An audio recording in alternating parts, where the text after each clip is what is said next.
Sideways Stories from Wayside School by Sachar. Introduction. This book contains 30 stories about the children and teachers at Wayside School. But before we get to them, there is something you ought to know so that you don't get confused. Wayside School was accidentally built sideways. It was supposed to be only 1 story high, with 30 classrooms all in a row. Instead, it is 30 stories high, with 1 classroom on each story. The builder said he was very sorry. The children at Wayside like having a sideways school. They have an extra large playground. The children and teachers described in this book all go to class on the top floor. So there are 30 stories from the 30th story of Wayside School. It has been said that these stories are strange and silly. That is probably true. However, when I told stories about you to the children at Wayside School, they thought you were strange and silly. That is probably also true. Chapter 1. Mrs. Gorf. Mrs. Gorf had a long tongue and pointed ears. She was the meanest teacher in Wayside School. She taught the class on the 30th story. "If you children are bad," she warned, "or if you answer a problem wrong, I'll wiggle my ears, stick out my tongue, and turn you into apples."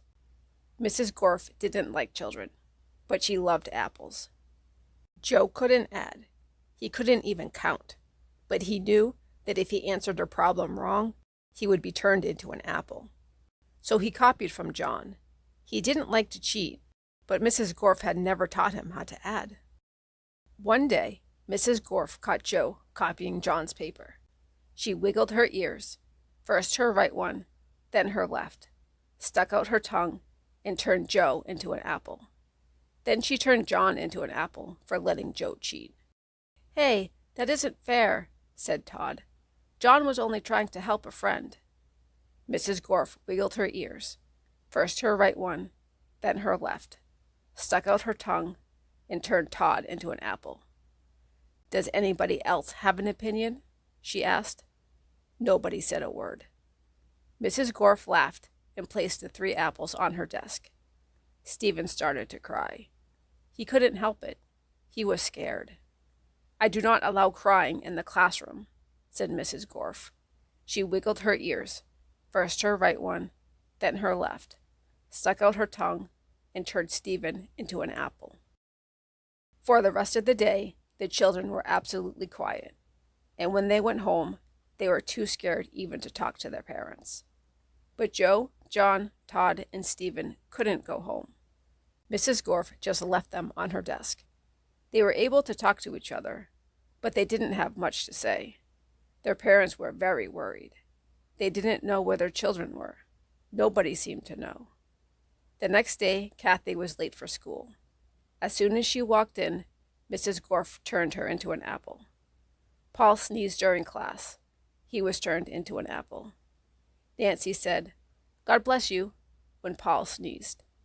Mrs. Gorf wiggled her ears, first her right one, then her left, stuck out her tongue, and turned Nancy into an apple. Terrence fell out of his chair. He was turned into an apple. Maurecia tried to run away. She was halfway to the door as Mrs. Gorf's right ear began to wiggle. When she reached the door, Mrs. Gorf's left ear wiggled. Maurecia opened the door and had 1 foot outside when Mrs. Gorf stuck out her tongue. Maurecia became an apple. Mrs. Gorf picked up the apple from the floor and put it on her desk with the others. Then a funny thing happened. Mrs. Gorf turned around and fell over a piece of chalk. The 3 Erics laughed. They were turned into apples. Mrs. Gorf had a dozen apples on her desk.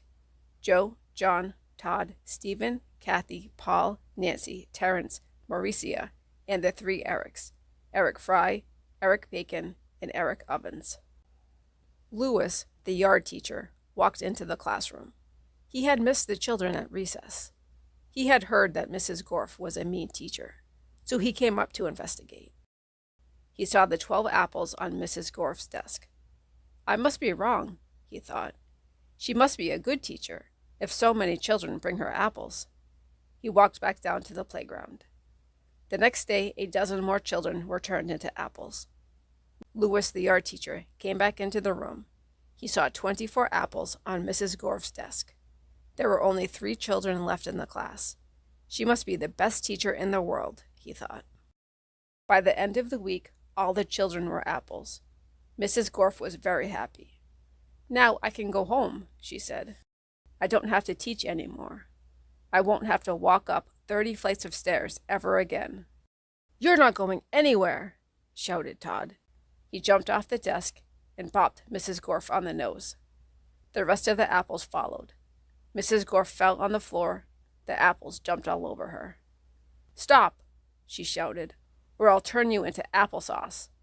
But the apples didn't stop, and Mrs. Gorf could do nothing about it. "Turn us back into children," Todd demanded. Mrs. Gorf had no choice. She stuck out her tongue, wiggled her ears. This time her left one first, then her right, and turned the apples back into children. "All right," said Maurecia. "Let's go get Louis. He'll know what to do." "No!" screamed Mrs. Gorf. "I'll turn you back into apples." She wiggled her ears, first her right one, then her left, and stuck out her tongue. But Jenny held up a mirror, and Mrs. Gorf turned herself into an apple. The children didn't know what to do. They didn't have a teacher.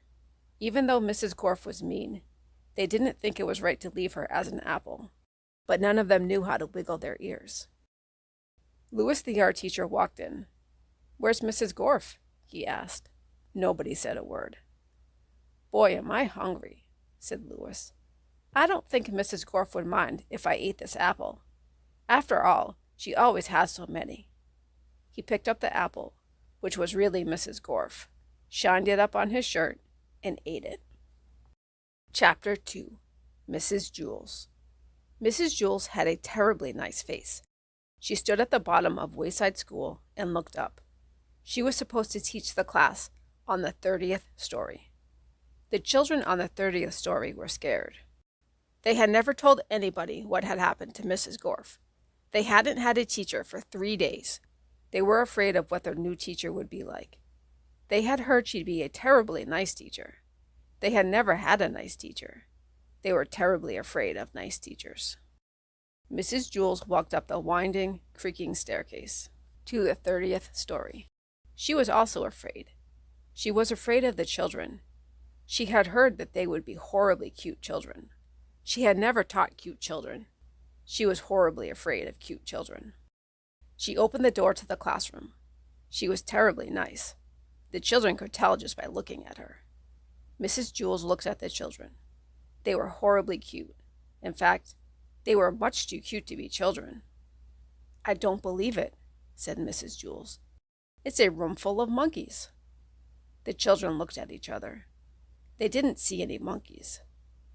"This is ridiculous," said Mrs. Jewls. "Just ridiculous. I walked all the way up 30 flights of stairs to nothing but a class of monkeys. What do they think I am? I'm a teacher, not a zookeeper." The children looked at her. They didn't know what to say. Todd scratched his head. "Oh, I'm sorry," said Mrs. Jewls. "Please don't get me wrong. I have nothing against monkeys. It's just that I was expecting children. I like monkeys. Really, I do. Why, I'm sure we can play all kinds of monkey games." "What are you talking about?" asked Todd. Mrs. Jewls nearly fell off her chair. "Well, what do you know? A talking monkey. Tomorrow I'll bring you a banana." "My name is Todd," said Todd. The children were flabbergasted. They all raised their hands. "I'm sorry," said Mrs. Jewls, "but I don't have enough bananas for all of you. I didn't expect this. Next week I'll bring a whole bushel." "I don't want a banana," said Calvin. "I'm not a monkey." "Would you like a peanut?" asked Mrs. Jewls. "I think I might have a bag of peanuts in my purse. Wait a sec. Yes, here it is." "Thanks," said Calvin. Calvin liked peanuts. Allison stood up. "I am not a monkey," she said. "I'm a girl. My name is Allison, and so is everybody else." Mrs. Jewls was shocked. "Do you mean to tell me that every monkey in here is named Allison?" "No," said Jenny. "She means we are all children. My name is Jenny." "No," said Mrs. Jewls. "You're much too cute to be children." Jason raised his hand. "Yes," said Mrs. Jewls. "The chimpanzee in the red shirt." "My name is Jason," said Jason, "and I'm not a chimpanzee." "You're too small to be a gorilla," said Mrs. Jewls. "I'm a boy," said Jason. "You're not a monkey?" asked Mrs. Jewls. "No," said Jason. "And the rest of the class? They're not monkeys either?" asked Mrs. Jewls. "No," said Allison. "That is what we've been trying to tell you." "Are you sure?" asked Mrs. Jewls. "We'd know if we were monkeys, wouldn't we?" asked Calvin. "I don't know," said Mrs. Jewls. "Do monkeys know that they are monkeys?" "I don't know," said Allison. "I'm not a monkey." "No, I suppose you're not," said Mrs. Jewls. "Okay, in that case, we have a lot of work to do. Reading, writing, subtraction, addition, spelling. Everybody, take out a piece of paper. We will have a test now." Jason tapped Todd on the shoulder. He said, "Do you want to know something? I liked it better when she thought we were monkeys." "I know," said Todd. "I guess now it means she won't bring me a banana." "There will be no talking in class," said Mrs. Jewls. She wrote Todd's name on the blackboard, under the word discipline. Chapter 3. Joe. Joe had curly hair, but he didn't know how much hair he had. He couldn't count that high. In fact, he couldn't count at all. When all of the other children went to recess, Mrs. Jewls told Joe to wait inside. "Joe," she said, "how much hair do you have?" Joe shrugged his shoulders.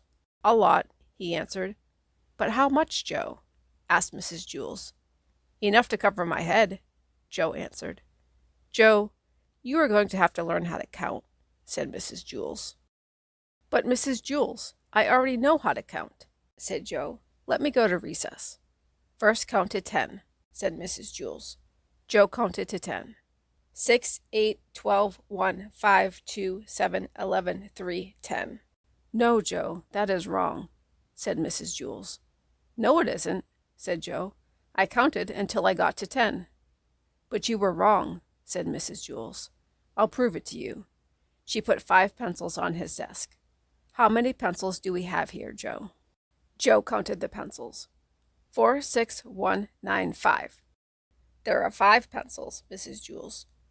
"That's wrong," said Mrs. Jewls. "How many pencils are there?" Joe asked.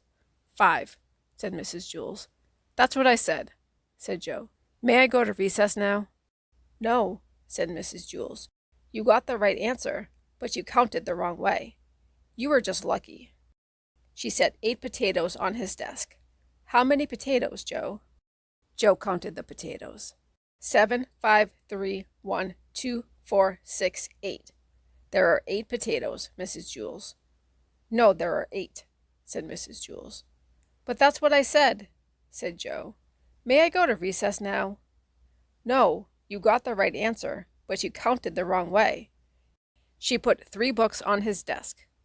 "Count the books, Joe." Joe counted the books. 1,000, 1,000,000, 3. 3, Mrs. Jewls. "Correct," said Mrs. Jewls. "May I go to recess now?" Joe asked. "No," said Mrs. Jewls. "May I have a potato?" asked Joe. "No, listen to me.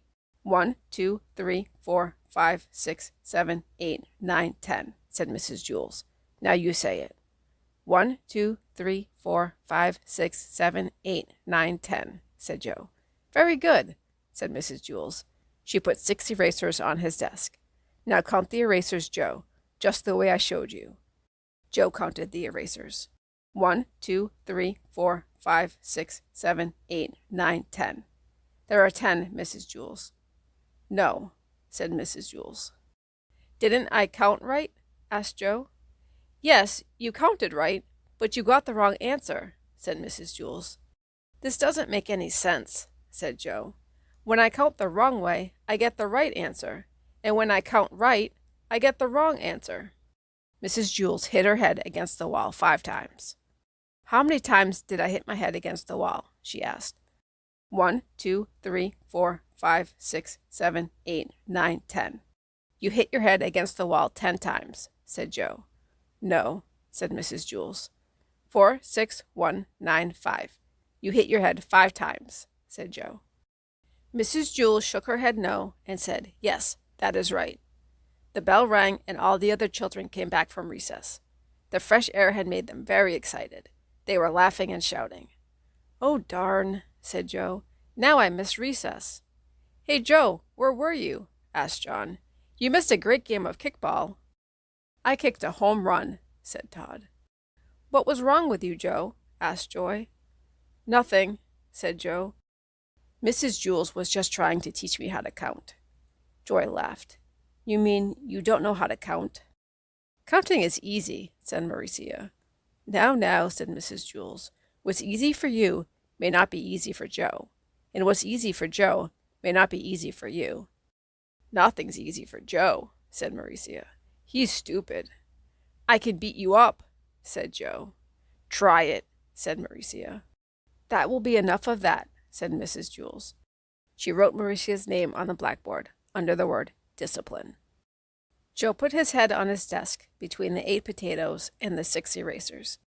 Don't feel bad, Joe, said Mrs. Jewls. I just don't get it, said Joe. I'll never learn how to count. Sure you will, Joe, said Mrs. Jewls. One day it'll just come to you. You'll wake up one morning and suddenly be able to count. Joe asked, if all I have to do is wake up, what am I going to school for? School just speeds things up, said Mrs. Jewls. Without school, it might take another 70 years before you wake up and are able to count. By that time, I may have no hair left on top of my head to count, said Joe. Exactly, said Mrs. Jewls. That is why you go to school. When Joe woke up the next day, he knew how to count. He had 55,006 hairs on his head. They were all curly. Chapter 4. Sharie. Sharie had long eyelashes. She weighed only 49 pounds. She always wore a big red and blue overcoat with a hood. The overcoat weighed 35 pounds. The red part weighed 15 pounds. The blue part weighed 15 pounds. And the hood weighed 5 pounds. Her eyelashes weighed 1.5 pounds. She sat next to the window in Mrs. Jewls' class. She spent a lot of time just staring out the window. Mrs. Jewls didn't mind. Mrs. Jewls said that a lot of people learn best when they stare out a window. Sharie often fell asleep in class. Mrs. Jewls didn't mind that either. She said that a lot of people do their best learning when they are asleep. Sharie spent all of her time either looking out the window or sleeping. Mrs. Jewls thought she was the best student in the class. One afternoon it was very hot. All of the windows were open, yet Sharie still wore her red and blue overcoat. The heat made her very tired. Mrs. Jewls was teaching arithmetic. Sharie pulled the hood up over her face, buried herself in the coat, and went to sleep. Mrs. Jewls, said Kathy, Sharie is asleep. That's good, said Mrs. Jewls. She must be learning something. Mrs. Jewls continued with the lesson. Sharie began to snore. Mrs. Jewls, Sharie is snoring, said Kathy.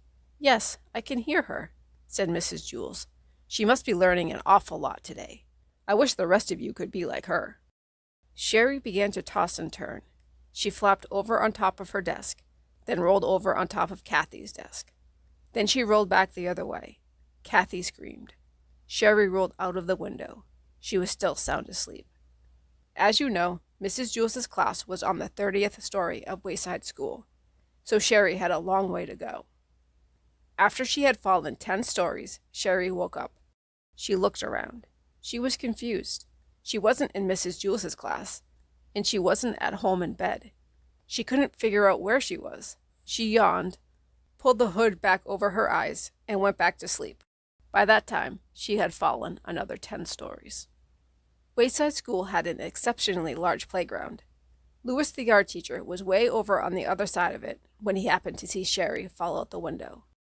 He ducked under the volleyball net, hurtled past the kickball field, hopped over the hopscotch court, climbed through the monkey bars, sped across the grass, and caught Sharie just before she hit the ground.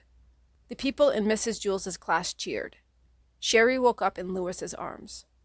"Darn it, Louis," she said. What did you go and wake me up for?" "I'm sorry, Sharie," said Louis. I'm sorry, Sharie repeated. "Is that all you can say?" "I was having a wonderful dream until you woke me up. You're always bothering me, Louis. I can't stand it." She laughed and hugged him around the neck. Louis carried her back up 30 flights of stairs to Mrs. Jewls' room. That evening, when Sharie went to bed, she was unable to fall asleep. She just wasn't tired. Chapter 5. Todd. All of the children in Mrs. Jewls' class, except Todd, were talking and carrying on. Todd was thinking. Todd always thought before he spoke. When he got an idea, his eyes lit up. Todd finished thinking and began to speak. But before he said 2 words, Mrs. Jewls called him. "Todd," she said, "you know better than to talk in class. You must learn to work quietly, like the other children." She wrote his name on the blackboard, under the word discipline. Todd looked around in amazement. All of the other children who had been talking and screaming and fighting only seconds earlier were quietly working in their workbooks. Todd scratched his head. A child was given 3 chances in Mrs. Jewls' class. The first time he did something wrong, Mrs. Jewls wrote his name on the blackboard under the word discipline. The second time he did something wrong, she put a check next to his name. And the third time he did something wrong, she circled his name. Todd reached into his desk and pulled out his workbook. He had only just started on it when he felt someone tap him on the shoulder. It was Joy. "What page are you on?" Joy asked.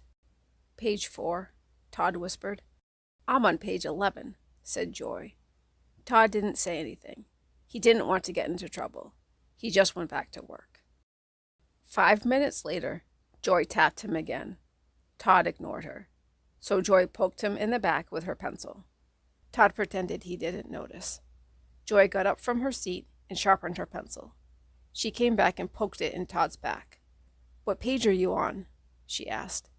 "Page 5, Todd answered. "Boy, are you dumb," said Joy. "I'm on page 29. "It isn't a race," Todd whispered. 5 minutes later, Joy pulled Todd's hair and didn't let go until he turned around. "What page are you on?" she demanded. "Page 6, Todd answered, as quietly as he could.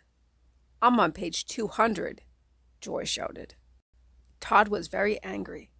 "Will you please let me do my work and stop bothering me?" Mrs. Jewls heard him. "Todd, what did I say about talking in class?" Todd scratched his head. Mrs. Jewls put a check next to Todd's name on the blackboard, under the word discipline. Todd really tried to be good. He knew that if he talked one more time, Mrs. Jewls would circle his name. Then he'd have to go home early at 12 o'clock on the kindergarten bus, just as he had the day before and the day before that. In fact, there hadn't been a day since Mrs. Jewls took over the class that she didn't send Todd home early. She said she did it for his own good. The other children went home at 2 o'clock. Todd wasn't really bad. He just always got caught. He really wanted to stay past 12 o'clock.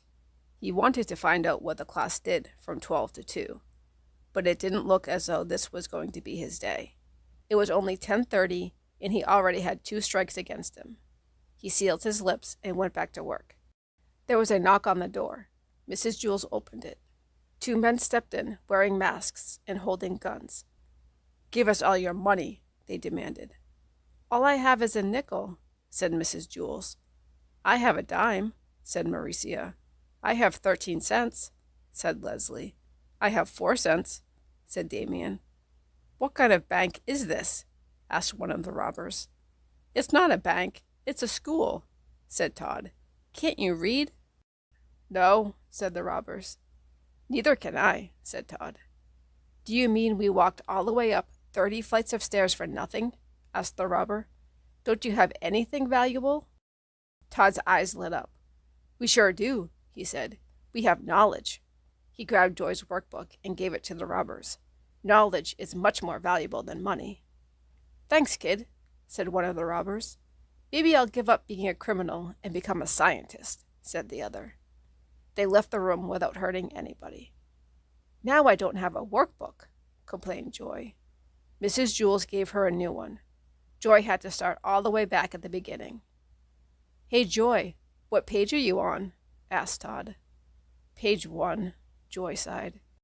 "I'm on page 8, laughed Todd triumphantly. Mrs. Jewls heard him. She circled his name. Todd had 3 strikes against him. At 12 o'clock, he left the room to go home early on the kindergarten bus. But this time when he left, he was like a star baseball player leaving the field. All the children stood up, clapped their hands, and whistled. Todd scratched his head. Chapter 6.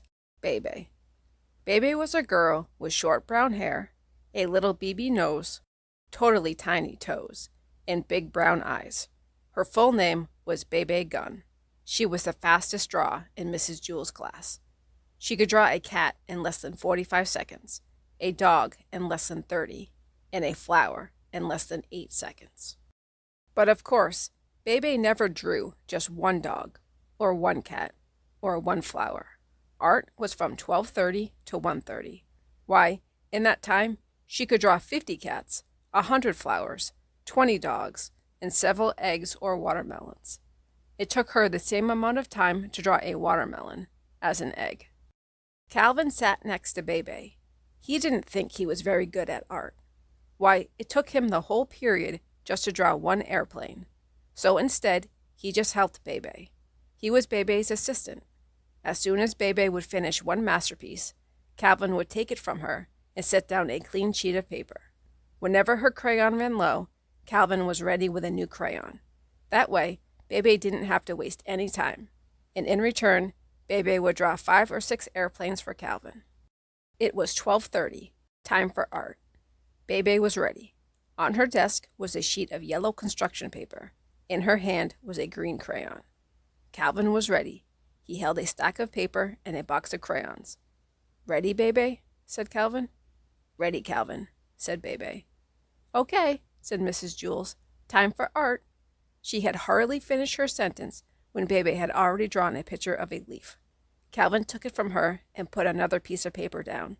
"Red," called Bebe. Calvin handed Bebe a red crayon. "Blue," called Bebe. He gave her a blue crayon. They were quite a pair. Their teamwork was remarkable. Bebe drew pictures as fast as Calvin could pick up the old paper and set down the new.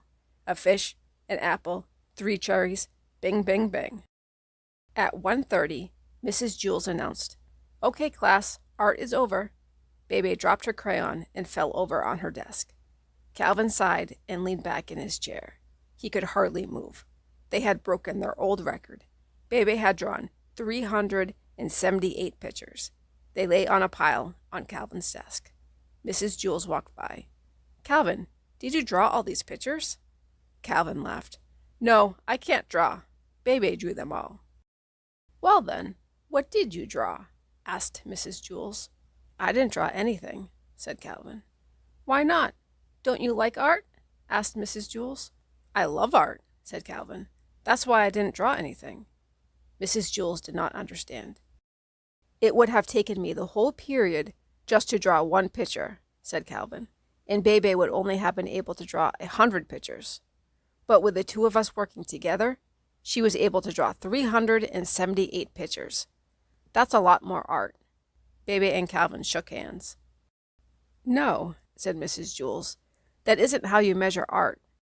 It isn't how many pictures you have, but how good the pictures are. Why, a person could spend his whole life just drawing one picture of a cat. In that time, I'm sure Bebe could draw 1,000,000 cats." 2,000,000, said Bebe. Mrs. Jewls continued, "But if that one picture is better than each of Bebe's 2,000,000, then that person has produced more art than Bebe." Bebe looked as if she was going to cry. She picked up all the pictures from Calvin's desk and threw them into the garbage. Then she ran from the room. "I thought her pictures were good," said Calvin. He reached into the garbage pail and took out a crumpled-up picture of an airplane. Bebe walked outside into the playground. Louis, the yard teacher, spotted her. "Where are you going?" he asked. "I'm going home to draw a picture of a cat," said Bebe. "Will you bring it to school and show it to me tomorrow?" Louis asked. "Tomorrow?" laughed Bebe. "By tomorrow, I doubt I'll even be finished with one whisker." Chapter 7. Calvin. Calvin had a big round face. "Calvin," said Mrs. Jewls, "I want you to take this note to Miss Zarves for me." "Miss Zarves?" asked Calvin. "Yes, Miss Zarves," said Mrs. Jewls. "You know where she is, don't you?" "Yes," said Calvin. "She's on the 19th story." "That's right, Calvin," said Mrs. Jewls. "Take it to her." Calvin didn't move. "Well, what are you waiting for?" asked Mrs. Jewls. "She's on the 19th story," said Calvin. "Yes, we have already established that fact," said Mrs. Jewls. "The 19th story," Calvin repeated. "Yes, Calvin, the 19th story," said Mrs. Jewls. "Now take it to her before I lose my patience." "But Mrs. Jewls," said Calvin. "Now, Calvin," said Mrs. Jewls, "unless you would rather go home on the kindergarten bus." "Yes, ma'am," said Calvin. Slowly he walked out the door. "Ha, ha, ha," laughed Terrence. "Take it to the 19th story." "Give it to Miss Zarves," hooted Myron. "Have fun on the 19th story," called Jason. Calvin stood outside the door to the classroom. He didn't know where to go. As you know, when the builder built Wayside School, he accidentally built it sideways. But he also forgot to build the 19th story. He built the 18th and the 20th, but no 19th. He said he was very sorry.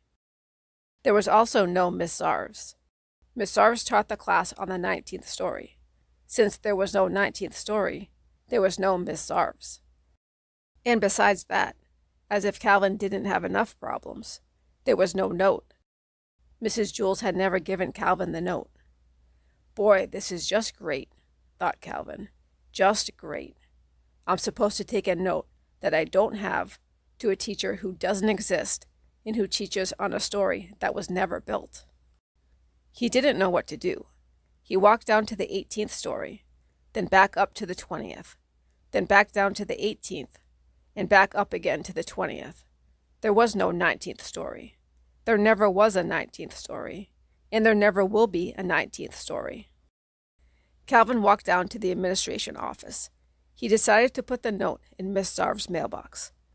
But there wasn't one of those either. That didn't bother Calvin too much, however, since he didn't have a note. He looked out the window and saw Louis, the art teacher, shooting baskets. "Louis will know what to do," he thought. Calvin went outside. "Hey, Louis," Calvin called. "Hi, Calvin," said Louis. He tossed him the basketball. Calvin dribbled up and took a shot. He missed. Louis tipped it in. "Do you want to play a game?" Louis asked. "I don't have time," said Calvin. "I have to deliver a note to Miss Zarves up on the 19th story." "Then what are you doing all the way down here?" Louis asked. "There is no 19th story," said Calvin. "Then where is Miss Zarves?" asked Louis. "There is no Miss Zarves," said Calvin. "What are you going to do with the note?" asked Louis. "There is no note," said Calvin. "I understand," said Louis. "That's good," said Calvin, "because I sure don't." "It's very simple," said Louis. "You are not supposed to take no notes to no teachers. You already haven't done it." Calvin still didn't understand. "I'll just have to tell Mrs. Jewls that I couldn't deliver the note," he said. "That's good," said Louis. "The truth is always best. Besides, I don't think I understood what I said either." Calvin walked back up the 30 flights of stairs to Mrs. Jewls' class. "Thank you very much, Calvin," said Mrs. Jewls. Calvin said, "But I—" Mrs. Jewls interrupted him. "That was a very important note, and I'm glad I was able to count on you." "Yes, but you see," said Calvin. "You delivered the note to Miss Zarves on the 19th story?" asked Jason. "How did you do it?" "What do you mean, how did he do it?" asked Mrs. Jewls. "He gave Miss Zarves the note. Some people, Jason, are responsible." "But you see, Mrs. Jewls," said Calvin. "The note was very important," said Mrs. Jewls. "I told Miss Zarves not to meet me for lunch." "Don't worry," said Calvin. "She won't." "Good," said Mrs. Jewls. "I have a coffee can full of Tootsie Roll Pops on my desk. You may help yourself to one for being such a good messenger." "Thanks," said Calvin. But really, it was nothing. Chapter 8. Myron. Myron had big ears. He was elected class president. The children in Mrs. Jewls' class expected him to be a good president. Other presidents were good speakers. Myron was even better. He was a good listener. But he had a problem. He didn't know what a class president was supposed to do. So he asked, "What am I supposed to do?" "It's a difficult job," said Mrs. Jewls, "but you can do it. You must turn the lights on every morning and turn them off at the end of the day." "What?" asked Myron. "As a class president, you must learn to listen," said Mrs. Jewls. "I'll repeat myself only one more time. You must turn the lights on every morning." "I heard you the first time," said Myron. "It just doesn't sound like much of a job." "It certainly is," said Mrs. Jewls. "Without light, I can't teach, and the children can't learn. Only you can give us that light. I think it's a very important job." "I guess so," said Myron. He wasn't convinced. "Here, let me show you how to work a light switch," said Mrs. Jewls. "I already know how," said Myron. "I've been turning lights on and off my whole life." "Very good," said Mrs. Jewls. "You'll make a fine president." Myron wanted to be the best president ever, but it was such an easy job, he thought, that anybody could do it. When school let out that day, Myron stayed behind. He turned out the lights by flicking the switch down. "Excellent," said Mrs. Jewls. On his way home, Myron heard a horrible noise. First there was a loud screeching, then a sharp squeal, a roaring engine, and then the very faint sound of a girl crying. Myron ran to see what happened. Dana was bent over in the middle of the road. "What's the matter?" asked Myron. "My dog Pugsy was hit by a car," Dana cried. "Who did it?" asked Myron. "I don't know," Dana sobbed. "They sped away." "Well, that's not important," said Myron. "We've got to try to save Pugsy." Pugsy lay unconscious in the street. Myron carefully picked her up. He carried her 2 miles to the vet. Dana cried at his side. "Don't worry, Dana," said Myron. "She'll be all right." But he wasn't really so sure. He gave Pugsy to the vet, walked Dana home, then walked home himself. Dana was so upset that she forgot to thank him. Myron didn't mind. He thought that was what being class president was all about.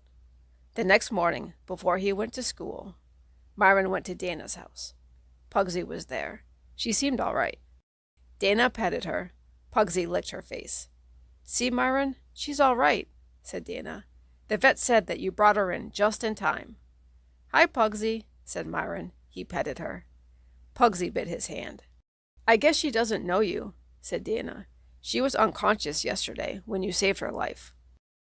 Dana's mother put some medicine and a Band-Aid on Myron's hand. Then she drove the children to school.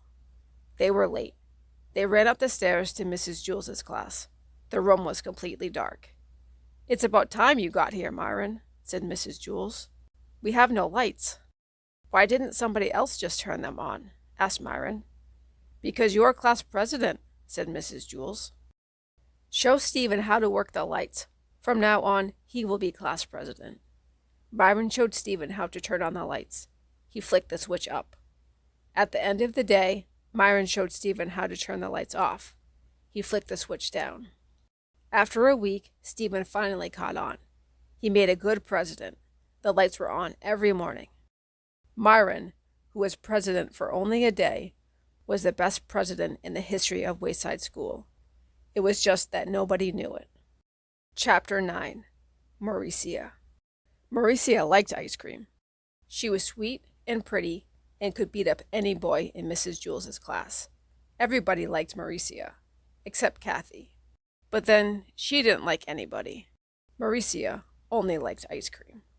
Every day, Maurecia brought an ice cream cone to school and kept it in her desk until lunchtime. At first, she brought chocolate ice cream every day, but she soon tired of chocolate ice cream, so she started bringing vanilla. But she got tired of vanilla too. Then she got tired of strawberry, fudge ripple, butter pecan, pistachio, and burgundy cherry in that order. And then a terrible thing happened. Maurecia got tired of ice cream. By that time, her desk was a mess, and everything in it was sticky. Everybody liked Maurecia, but Maurecia didn't like anything. Mrs. Jewls hated to see Maurecia unhappy. "I don't understand it, Mrs. Jewls," cried Maurecia. "There just aren't any good flavors anymore." So Mrs. Jewls worked all night. The next day, she brought in a new flavor of ice cream for Maurecia. It was Maurecia-flavored ice cream. "Everybody will like it," thought Mrs. Jewls, "because everybody likes Maurecia." "Here you are, Maurecia," said Mrs. Jewls. "Maurecia-flavored ice cream." Everybody gathered around as Maurecia tasted it. They hoped she'd like it. Maurecia took a lick. "Well?" asked Mrs. Jewls. Maurecia took another lick. "Well?" asked the class. "This ice cream has no taste," said Maurecia. "It doesn't taste bad, but it doesn't taste good. It doesn't taste like anything at all." Mrs. Jewls was heartbroken. "Here, let me try it," said Todd. He tasted it. "You're crazy, Maurecia," he said. "This is the best tasting ice cream I've ever eaten." "Try some, Deedee." It's delicious," said Deedee. "It's so sweet and creamy." She passed it around the room. "Oh, it is so good," said Leslie. "I think it tastes terrible," said Kathy. "I don't understand it," said Maurecia. "I don't taste a thing." Mrs. Jewls slapped herself in the face. "Oh, I've made a big mistake, Maurecia. Of course you can't taste anything. It's Maurecia-flavored ice cream. It's the same taste you always taste when you're not tasting anything at all." So the next day, Mrs. Jewls brought in Joe-flavored ice cream. Maurecia liked it. So did everybody else. Joe thought it had no taste. Everybody liked Maurecia. Maurecia only liked Joe. The following day, Mrs. Jewls brought in Ron-flavored ice cream. Ron thought it had no taste, but everybody else loved it. Everybody liked Maurecia. Maurecia only liked Joe and Ron. By the end of the month, Mrs. Jewls had brought in 27 new flavors of ice cream, one for each member of the class. Everybody liked Maurecia, and Maurecia liked everybody. They all tasted so good. All except Kathy, that is. Kathy-flavored ice cream tasted a little bit like old bologna. Everybody still agreed that Maurecia-flavored ice cream was the best, except Maurecia. She liked Todd ice cream the best. This turned out to be a problem. For every once in a while, Maurecia would try to take a bite out of Todd's arm in order to get that very special flavor. Chapter 10. Paul. Paul had the best seat in Mrs. Jewls' class. He sat in the back of the room. It was the seat that was the furthest away from Mrs. Jewls. Mrs. Jewls was teaching the class about fractions. She drew a picture of a pie on the blackboard. She cut the pie into 8 pieces. She explained that each piece was 1/8 of the pie. Paul never paid attention. He didn't see the picture of the pie. He didn't see anything. Well, he did see one thing. Actually, he saw 2 things. He saw Leslie's 2 pigtails. Leslie sat in front of Paul. She had 2 long brown pigtails that reached all the way down to her waist. Paul saw those pigtails, and a terrible urge came over him. He wanted to pull a pigtail. He wanted to wrap his fists around it, feel the hair between his fingers, and just yank. He thought it would also be fun to tie the pigtails together, or better yet, tie them to her chair. But most of all, he just wanted to pull one. Slowly, he reached for the one on the right. "No, what am I doing?" he thought. "I'll only get into trouble." Paul had it made. He sat in the back of the room. He paid no attention to anyone, and nobody paid any attention to him. But if he pulled the pigtail, it would be all over. Leslie would tell on him, and he'd become the center of attention. He sighed and slowly withdrew his arm. But Paul couldn't ignore those pigtails. There they were, dangling right in front of him, just begging to be pulled. He could close his eyes, but he couldn't make the pigtails disappear. He could still smell them and hear them. He could almost taste them. Just maybe a little tug, he thought. No, none. There they hung, easily within his reach. Well, let them just hang there, thought Paul. It would be foolish to pull one. No matter how tempting they were, none of the other children in the class pulled pigtails. Why should he? Of course, none of the other children sat behind Leslie either. It was just a simple matter of being able to think clearly. That was all. Paul thought it over and decided not to pull one. It was simple as that. Suddenly, his arm shot forward. He grabbed Leslie's right pigtail and yanked. "Yeah!" screamed Leslie. Everybody looked at her. "Paul pulled my pigtail," she said. They all looked at Paul. I couldn't help it," said Paul. "You'd better learn to help it," said Mrs. Jewls. She wrote Paul's name on the blackboard under the word discipline. "Tell Leslie you're sorry." "I'm sorry, Leslie," said Paul. "Humph," said Leslie. Paul felt horrible. Never again would he pull another pigtail. Except there was one problem. He still wasn't satisfied. He had pulled the right one, but that wasn't enough. He wanted to pull the left one too. It was as if he heard a little voice coming from the pigtail saying, "Pull me, Paul, pull me." "I can't," Paul answered. "My name's already on the blackboard under the word discipline." "Big deal," said the pigtail. "Pull me." "No way," said Paul. "Never again." "Aw, come on, Paul. Just a little tug?" urged the pigtail. "What harm could it do?" "Lots of harm," said Paul. "Leslie will scream, and I'll get in trouble again." "Boy, that's not fair," whined the pigtail. "You pulled the right one. Now it's my turn." "I know, but I can't," said Paul. "Sure you can," said the pigtail. "Just grab me and yank." "No," said Paul. "It's not right." "Sure it is, Paul," said the pigtail. "Pigtails are meant to be pulled. That's what we're here for." "Tell that to Leslie," said Paul. "Leslie won't mind," said the pigtail. "I promise." "I bet," said Paul. "Just like she didn't mind the last time." "You just didn't pull hard enough," said the pigtail. "Leslie likes us pulled real hard." "Really?" asked Paul. "Cross my heart," said the pigtail. "The harder, the better." "Okay," said Paul. "But if you're lying—" "I promise," said the pigtail. Paul grabbed the left pigtail. It felt good in his hand. He pulled as hard as he could. "Ah!" screamed Leslie. Mrs. Jewls asked, "Paul, did you pull Leslie's pigtail again?" "No," said Paul. "I pulled the other one." All the children laughed. "Are you trying to be funny?" asked Mrs. Jewls. "No," said Paul. "I was trying to be fair. I couldn't pull one and not the other." The children laughed again. "Pigtails are meant to be pulled," Paul concluded. Mrs. Jewls put a check next to Paul's name on the blackboard, under the word discipline. But at last, Paul was satisfied. True, his name was on the blackboard with a check next to it, but that really didn't matter. All he had to do was stay out of trouble the rest of the day, and his name would be erased. It's easy to stay out of trouble when you have the best seat in the class. In fact, Paul could do this every day. He could pull Leslie's pigtails twice, and then stay out of trouble the rest of the day. There was nothing Leslie could do about it. Suddenly, out of nowhere, Leslie screamed, "Ow!" Mrs. Jewls circled Paul's name and sent him home early on the kindergarten bus.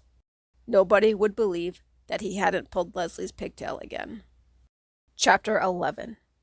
Dana. Dana had 4 beautiful eyes.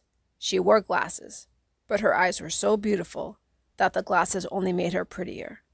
With 2 eyes, she was pretty. With 4 eyes, she was beautiful. With 6 eyes, she would have been even more beautiful. And if she had 100 eyes, all over her face and her arms and her feet, why, she would have been the most beautiful creature in the world. But poor Dana wasn't covered from head to foot with beautiful eyes. She was covered with mosquito bites. Mrs. Jewls picked up her yardstick and said, "Now it's time for arithmetic." "Oh no, Mrs. Jewls," said Dana. "I can't do arithmetic. I itch all over. I can't concentrate." "But we have all kinds of arithmetic," said Mrs. Jewls. "Addition without carrying, addition with carrying, and carrying without addition." "I don't care," cried Dana. "We have that too," said Mrs. Jewls. "Addition without carrying. Now stop carrying on." Dana whined, "I can't, Mrs. Jewls. I itch too much." "And I'm too thirsty," said DJ. "I'm too tired," said Ron. "I'm too hungry," said Terrence. "I'm too stupid," said Todd. Mrs. Jewls hit her desk with her yardstick. Everyone stopped talking. Mrs. Jewls said, "We are going to have arithmetic now, and I don't want to hear another thing about it." "But Mrs. Jewls, I really do itch. I can't do arithmetic," Dana whined. "No," said Mrs. Jewls. "Arithmetic is the best-known cure for an itch. How many mosquito bites do you have?" "I don't know," said Dana. "Over 100? First, I try scratching one, but then another one starts to itch. So I scratch that one, and that one stops, and another one starts. So I scratch that one, and the itch moves down to another one. Then it goes back to the first one. The itch just never stays in the same place. I just can't scratch them all." "What you need is a good, strong dose of arithmetic," said Mrs. Jewls. "I'd rather have calamine lotion," said Dana. "Remember, Dana," said Mrs. Jewls, "mosquito bites itch, not numbers." "So what?" said Dana. Mrs. Jewls continued, "We'll just have to turn your mosquito bites into numbers." "I'm a mess," Dana moaned. Mrs. Jewls began to turn the mosquito bites into numbers. "How much is 3 mosquito bites plus 3 mosquito bites?" she asked. Rondi raised her hand. 6 mosquito bites, she answered. "How much is 6 mosquito bites minus 2 mosquito bites?" asked Mrs. Jewls. 4 mosquito bites, said DJ. "How much is 5 mosquito bites times 2? Asked Mrs. Jewls. 10 mosquito bites, said Bebe. "Very good," said Mrs. Jewls. "I still itch," Dana complained. "I've got one more question," said Mrs. Jewls. "How much is 49 mosquito bites plus 75 mosquito bites?" Nobody raised a hand. "Think, class," said Mrs. Jewls. "This is for Dana." Nobody knew the answer. Dana's itch began to get worse and worse. At last, Dana began counting her own mosquito bites. She counted 75 on one side and 49 on the other. Then she added them together for a total of 124 mosquito bites. 124 mosquito bites, Dana called. "Very good," said Mrs. Jewls. Dana had 124 mosquito bites, and none of them itched anymore. "I'm still thirsty," said DJ. "Can arithmetic do anything for that?" "I'm still tired," said Ron. "I'm still hungry," said Terrence. "I'm still stupid," said Todd. "I'm glad we turned my mosquito bites into numbers instead of letters," said Dana. "I could never spell mosquito." Chapter 12. Jason. Jason had a small face and a big mouth.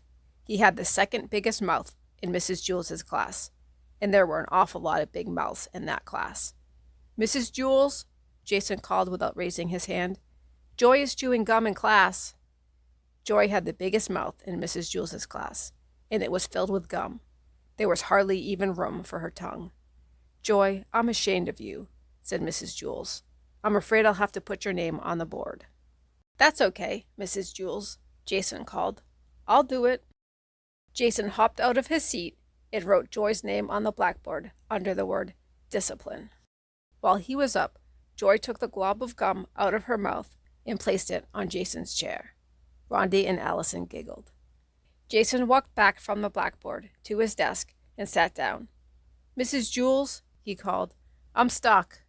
Rondi and Allison giggled again. Mrs. Jewls got angry. "Joy, you're going home on the kindergarten bus today." "Oh, good," said Todd. "I'll have some company." Todd went home on the kindergarten bus every day. He could never seem to make it to 12 o'clock without getting into trouble 3 times. His name wasn't even up on the blackboard yet, but he knew that by 12 o'clock it would be up, checked, and circled. "Mrs. Jewls, what am I going to do? I'm stuck. I'm going to have to stay here for the rest of my life," said Jason. "Joy, tell Jason you're sorry," said Mrs. Jewls. "I'm sorry, Jason," said Joy. "Oh, that's okay, Joy," said Jason. "I don't mind." "Try to get up, Jason," said Mrs. Jewls. Jason tried. "I can't, Mrs. Jewls. I'm stuck." Mrs. Jewls asked the 3 Erics to help. Eric Fry and Eric Ovens pulled Jason. Eric Bacon held the chair. "Stop!" cried Jason. "You'll rip my pants." Rondi and Allison giggled. "All right," said Mrs. Jewls. "Let's try ice water." That should freeze the gum and make it less sticky. I'll go get some from Miss Mush. Miss Mush was a lunch teacher at Wayside School. She had the remarkable ability to undercook a dish and overcook it at the same time. Her specialty was a nice hot bowl of mud. She called it porridge. Jason looked at Rondi and Allison. "No, Mrs. Jewls," he said. "Don't leave me. Besides, Miss Mush's ice water is probably warm." "Don't be silly, Jason," said Mrs. Jewls. "I'm sure it will be at least as cold as her soups." Rondi and Allison leered at Jason. "No, Mrs. Jewls, don't go," begged Jason. "I'll be right back, Jason," said Mrs. Jewls. She went to Miss Mush for some ice water. As soon as Mrs. Jewls stepped out the door, Rondi and Allison jumped up from their seats and started to tickle Jason. He laughed until his hair turned purple. The girls got back into the seats just as Mrs. Jewls returned. Mrs. Jewls carried a big bucket of ice-cold water. "Oh, no, please don't. No," Jason pleaded. "We have no choice," said Mrs. Jewls. She threw the water all over him. "Well," said Mrs. Jewls, "try to get up." Jason was drenched. "I'm wet, and I'm cold, and I'm still stuck." "Oh, well, it didn't work," said Mrs. Jewls. "At least we tried. Now I guess we'll have to cut your pants off." Rondi and Allison giggled. "No, Mrs. Jewls, no," Jason screamed. "I don't mind being stuck here. I'm really very comfortable." "Don't be silly, Jason," said Mrs. Jewls. "Don't cut my pants off," said Jason. "The 3 Erics can carry you to the bathroom," said Mrs. Jewls. "I'll ask Louis to call your mother. She can bring you a new pair of pants." The 3 Erics took hold of Jason's chair and turned him upside down. "No, Mrs. Jewls," said Jason. "Now I'll always have a place to sit down. I won't have to worry about finding a seat on the bus." The 3 Erics began to take him away. "Wait," said Joy. "Mrs. Jewls, if I can get Jason unstuck, do I still have to go home on the kindergarten bus?" "All right," said Mrs. Jewls. "If you can somehow get Jason free, you don't have to go home early." "Don't trust her, Mrs. Jewls," said Jason. He was still hanging upside down. "I'll just kiss him," said Joy. "No!" Jason screamed. "Don't let her kiss me, Mrs. Jewls. Throw water on me, tickle me, cut off my pants, hang me upside down from the ceiling, but don't let her kiss me." "I'll just kiss him on the nose," said Joy. "We've got nothing to lose, Jason," said Mrs. Jewls. "Ooh, who would want to kiss Jason?" said Allison. Jason hung helplessly upside down. Joy stepped up and kissed him on the nose. Jason fell out of the chair and hit his head on the floor. Rondi and Allison giggled. "Darn," said Todd. "Now I'll have to go home alone again." Joy erased her name from the blackboard. Chapter 13. Rondi. Rondi had 22 beautiful teeth. Everyone else had 24. Rondi was missing her 2 front teeth, and those were the most beautiful teeth of all. "Your front teeth are so cute," said Mrs. Jewls. "They make you look just adorable." "But Mrs. Jewls," said Rondi, "I don't have any front teeth." "I know," said Mrs. Jewls. "That's what makes them so cute." Rondi didn't understand. "Ooh, Rondi, I just love your 2 front teeth," said Maurecia. "I wish I had some like that." "But I don't have them," said Rondi. "That's why I love them so much," said Maurecia. "Oh, this is silly," said Rondi. "Everybody thinks the teeth I don't have are cute. I'm not wearing a coat. Don't you all just love my coat? And what about my 3rd arm? I don't have one. Isn't it lovely?"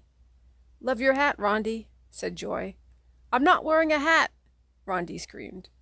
"That's what makes it so interesting," said Joy. "Don't you think so, Leslie?" "Oh, yes," said Leslie. "It's a very nice hat. Nice boots, too." "I'm not wearing boots," Rondi insisted.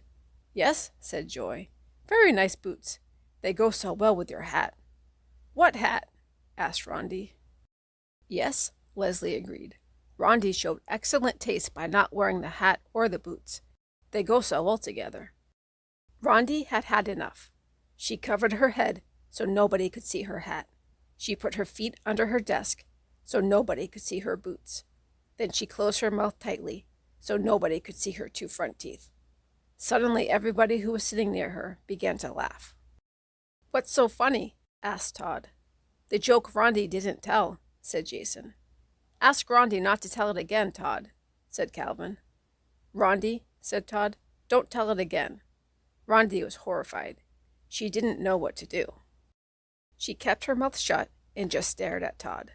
To her amazement, Todd laughed. Hey, everybody, called Todd. Listen to Rondi's joke. Rondi didn't say a word, but the rest of the class began to laugh. Mrs. Jewls got very angry. She wrote Rondi's name on the blackboard under the word discipline. The classroom is not the place for jokes, she said. But Mrs. Jewls, said Rondi, I didn't tell a joke. Yes, I know, said Mrs. Jewls.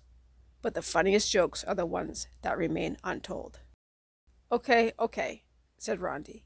If that's what you want, then that's what you'll get. I'll really tell a joke. That way I won't disturb the class. And tomorrow I'll wear boots and a hat. Of course, you won't like them as much as the ones I didn't wear today.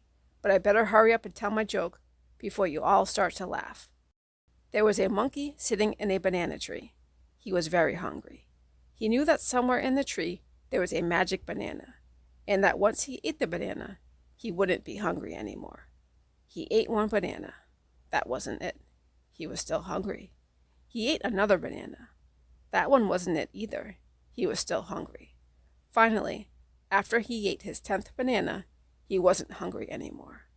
I knew I'd find it, he said. It's too bad I didn't eat that one first. I wouldn't have had to waste all those other bananas. Nobody laughed. Nobody had even listened to Rondi. Mrs. Jewls was busy teaching arithmetic, and everybody else was paying strict attention. Rondi slapped herself in the face to make sure she was really there. She was. The bell rang for recess. Rondi ran outside. She was very upset. Louis, the art teacher, saw her. Why the frown, Rondi? He asked. Come on, smile. Let me see your cute front teeth. Rondi screamed. She socked Louis in the stomach, then bit his arm with her missing teeth. And that kind of bite hurts the worst. Chapter 14. Sammy. It was a horrible, stinky, rainy day. Some rainy days are fun and exciting, but not this one. This one stunk. All the children were wet and wore smelly raincoats. The whole room smelled awful. Ooh, it stinks in here, said Maurecia. Everybody laughed, but she was right. There was one good thing, however. There was a new boy in class. New kids are always fun. Except no one could even tell what the new boy looked like. He was completely covered by his raincoat. Class, said Mrs. Jewls, I'd like you all to meet Sammy. Let us show him what a nice class we can be. Leslie walked up and smiled at Sammy, but her smile quickly turned into a frown. You smell terrible, she said. Leslie, exclaimed Mrs. Jewls. That's no way to greet a new member of our class. Mrs. Jewls wrote Leslie's name on the blackboard, under the word discipline. But he does, Mrs. Jewls, Leslie said. He smells awful. You're ugly, Sammy replied. Now, Sammy, that's no way to talk, said Mrs. Jewls. Leslie's a very pretty girl. She's ugly, said Sammy. Allison spoke up. Well, you smell terrible and are probably even uglier, but nobody can see you because you are hiding under that smelly old raincoat. That will be enough of that, said Mrs. Jewls. Now, Sammy, why don't you take off your coat and hang it in the closet? Let us all see how nice you look. I don't want to, you old windbag, said Sammy. That's because he's so ugly, said Leslie. I'm sure he's quite handsome, said Mrs. Jewls. He's just shy. Here, let me help you. Mrs. Jewls took off Sammy's coat for him, but underneath it was still another raincoat, even dirtier and smellier than the first one. They still couldn't see his face. Ooh, now he smells even worse, said Maurecia. You don't exactly smell like a rose either, Sammy replied.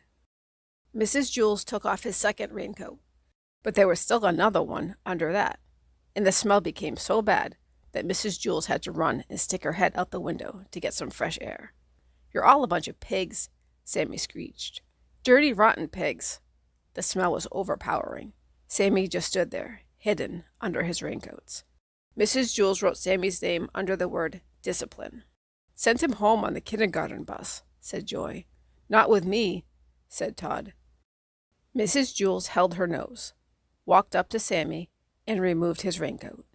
She threw it out the window, but he had on still another one. Sammy hissed. "Hey, old windbag, watch where you throw my good clothes." Mrs. Jewls put a check next to Sammy's name on the blackboard.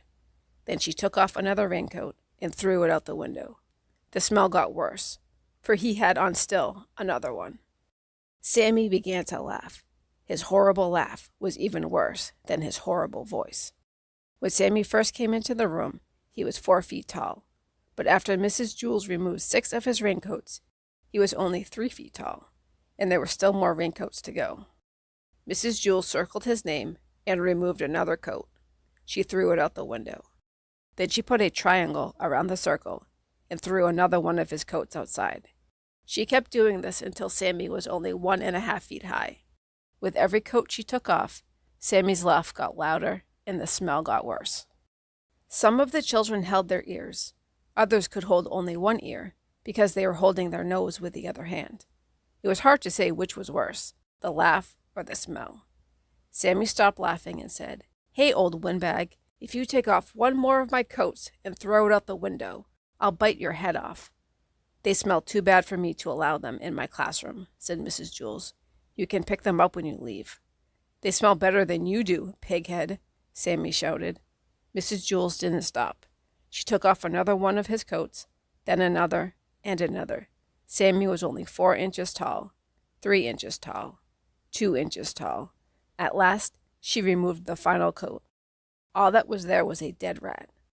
"Well, I don't allow dead rats in my classroom," said Mrs. Jewls. She picked it up by the tail and put it in a plastic bag and threw it away. Mrs. Jewls didn't allow dead rats in her class. Todd once brought in a dead rat for show and tell, and Mrs. Jewls made him throw that one away too. "I'm glad Sammy isn't allowed in our classroom," said Rondi. "I didn't like him very much." "Yes," said Mrs. Jewls. "We caught another one." Dead rats were always trying to sneak into Mrs. Jewls' class. That was the 3rd one she'd caught since September. Chapter 15. Deedee. This story contains a problem and a solution. Deedee was a mousy-looking kid. Unlike most children at Wayside School, she liked recess better than spelling. As soon as the recess bell rang, she would jump up from her seat and run out the door. There were big signs in Wayside School on every floor. "No jumping down the stairs." Deedee never seemed to notice the signs. She jumped down the stairs. Some children took the stairs 2 at a time. Deedee took them 10 at a time. That was on the way down. It was funny. She never seemed to be in quite the same hurry on the way back up. There was another sign at Wayside School. "No cutting across the grass." Deedee must not have ever seen that one either. She cut across the grass and ran up to Louis, the art teacher. "I want a green ball," Deedee said. The green balls were the best. "I'm all out of green balls," said Louis. "Okay then, I want a red ball," said Deedee. The red balls were just about as good as the green balls. They didn't bounce as high, but actually, sometimes you don't want a ball to bounce too high. "I'm all out of red balls too," said Louis. "Do you have anything left?" asked Deedee. Deedee meant anything besides the yellow ball. There was one yellow ball at Wayside School, and Louis was always trying to get rid of it. It didn't bounce, and it never went the way it was kicked. "Anything at all?" asked Deedee. "Today is your lucky day," said Louis. "I have one ball left, just for you. The one and only yellow ball." "No thanks," said Deedee. "Aw, come on, take it," said Louis. "Why don't you ever have any green or red balls?" asked Deedee. "I do," said Louis, "but the other children ask first. By the time you get out here, they're all gone." "But that's because I have to come all the way from the 30th story. How do you expect me to compete with the kids from the 1st or 2nd?" she asked. "That's why I saved you the yellow ball," said Louis. "Everybody wanted it, but I saved it just for you." "I bet," said Deedee. She took the yellow ball and bounced it on the ground. It stopped dead with a thud. She stepped back, ran up, and kicked it. It went backwards over her head. She didn't bother chasing it. Instead, she played hopscotch with Jenny and Leslie. She thought it was disgusting. The next day, Deedee asked Mrs. Jewls if she could go to recess early. "Why?" asked Mrs. Jewls. "So I can get a green ball before Louis gives them all away," said Deedee. "I'm glad you have a good reason," said Mrs. Jewls. "Yes, you may go, but first, spell Mississippi for me." Spelling was not Deedee's best subject. By the time she finally got it right, she was 5 minutes late for recess. She jumped down the stairs, cut across the grass, and ran up to Lewis. There were no green balls left. There were no red balls left either. However, there was still the yellow ball. Deedee played jump rope with Joy and Maurecia. It was no better than hopscotch. So Deedee's problem was to figure out a way to get a green ball, or at least a red ball. You already know that this story also contains a solution. Deedee figured it out. See if you can too. Remember everything you know about Deedee, Wayside School, and Mrs. Jewls. Hint. The next day, Deedee brought a cream cheese and jelly sandwich, some nuts, and shredded cheese in her lunchbox. Here's what happened. Just before recess, Deedee smeared the cream cheese and jelly all over her face. Then she stuffed her mouth with nuts and hung the shredded cheese from her nose. When she closed her eyes, she looked just like a dead rat. Todd was in on the plan. "Mrs. Jewls," he called, "there's a dead rat in the classroom." Mrs. Jewls was very put out. "I want that dead rat outside immediately." When Mrs. Jewls said immediately, she meant it.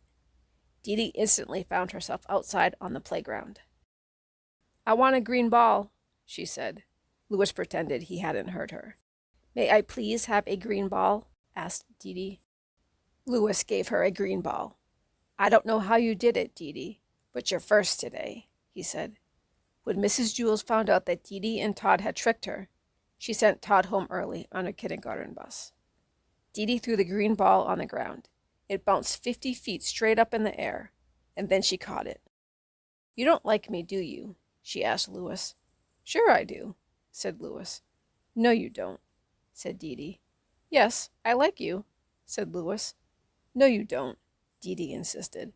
"Yes, I like you. I really do," said Lewis. "Are you sure?" asked Deedee. "Yes," said Lewis. "Don't you believe me?" "I guess so," said Deedee. "Do you like me?" asked Lewis. "You bet," said Deedee. "You're my best friend." "Terrific," said Lewis. "I always wanted to be best friends with a dead rat." Chapter 16. DJ. DJ skipped up the 30 flights of stairs to Mrs. Jewls' room. He was grinning from ear to ear, from nose to chin, from here to there, and back again. "Hey, DJ," Todd shouted. "Glad to see you." Todd was a pushover for smiling faces. Mrs. Jewls heard him. She began to write Todd's name on the board under discipline.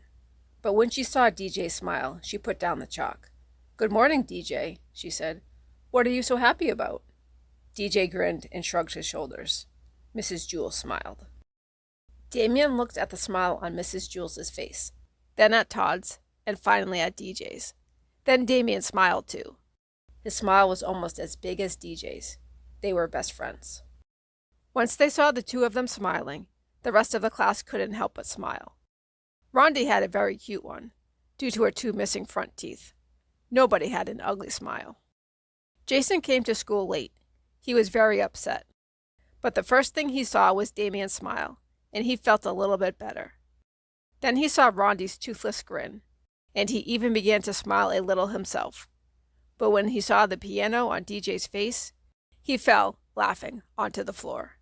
Everybody started to laugh, even Kathy, and she hardly ever laughed, except when someone hurt himself. The whole room seemed to be laughing, not just the people in it. The blackboard chuckled, the ceiling snickered, the desks were jumping up and down, and the chairs were slapping one another on the back. The floor was very ticklish. It laughed until the walls turned purple. The wastepaper basket started to sing, and all the pencils stood up and danced. Finally, things began to settle down. Mrs. Jewls wiped her eyes and said, "DJ, why don't you tell the class why you're so happy? At least let us know what we're all laughing about." But DJ kept on smiling. "Aw, come on, DJ," said Deedee. "Tell us." DJ didn't say a word. He couldn't. His mouth was stretched out of shape. "Let us guess," said Ron. "If we guess right, will you tell us?" DJ nodded his head. His smile began to hurt his ears. Everyone took one guess. "Have you been swimming? Is it your birthday? Are you in love? Did you get a green ball?" Nobody guessed right. At recess, DJ was still smiling. Louis, the art teacher, called, "Hey, DJ, come here." They walked to the far corner of the playground, where they were alone. "What's up, DJ?" Louis asked. DJ just smiled. "Come on, DJ, you can tell me. Why are you so happy?" DJ looked up at him. He said, "You need a reason to be sad. You don't need a reason to be happy." Chapter 17. John. John had light brown hair and a round head. He was Joe's best friend.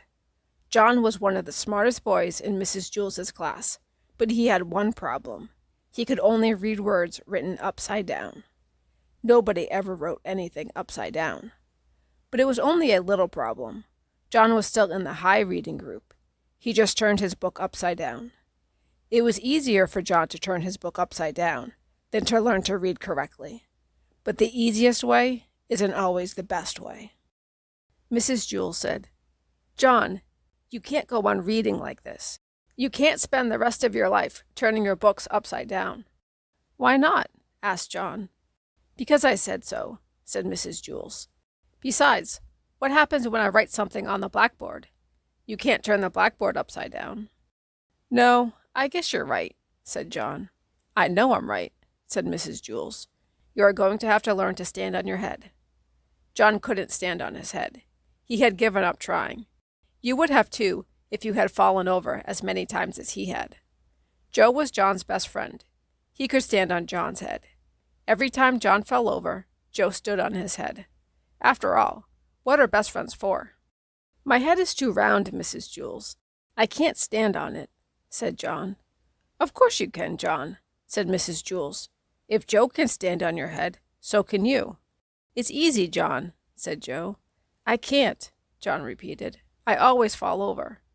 "Nonsense," said Mrs. Jewls. "All you have to do is find your center of balance. Now up you go." John put his round head on the floor and swung his legs up. He fell right over. Then Joe stood on John's head. "See, John, it's easy. Nothing to it," Joe said. "We'll help you, John," said Mrs. Jewls. "Joe, get off John's head and get me the pillow from under my desk. Nancy, Calvin, come here and give us a hand."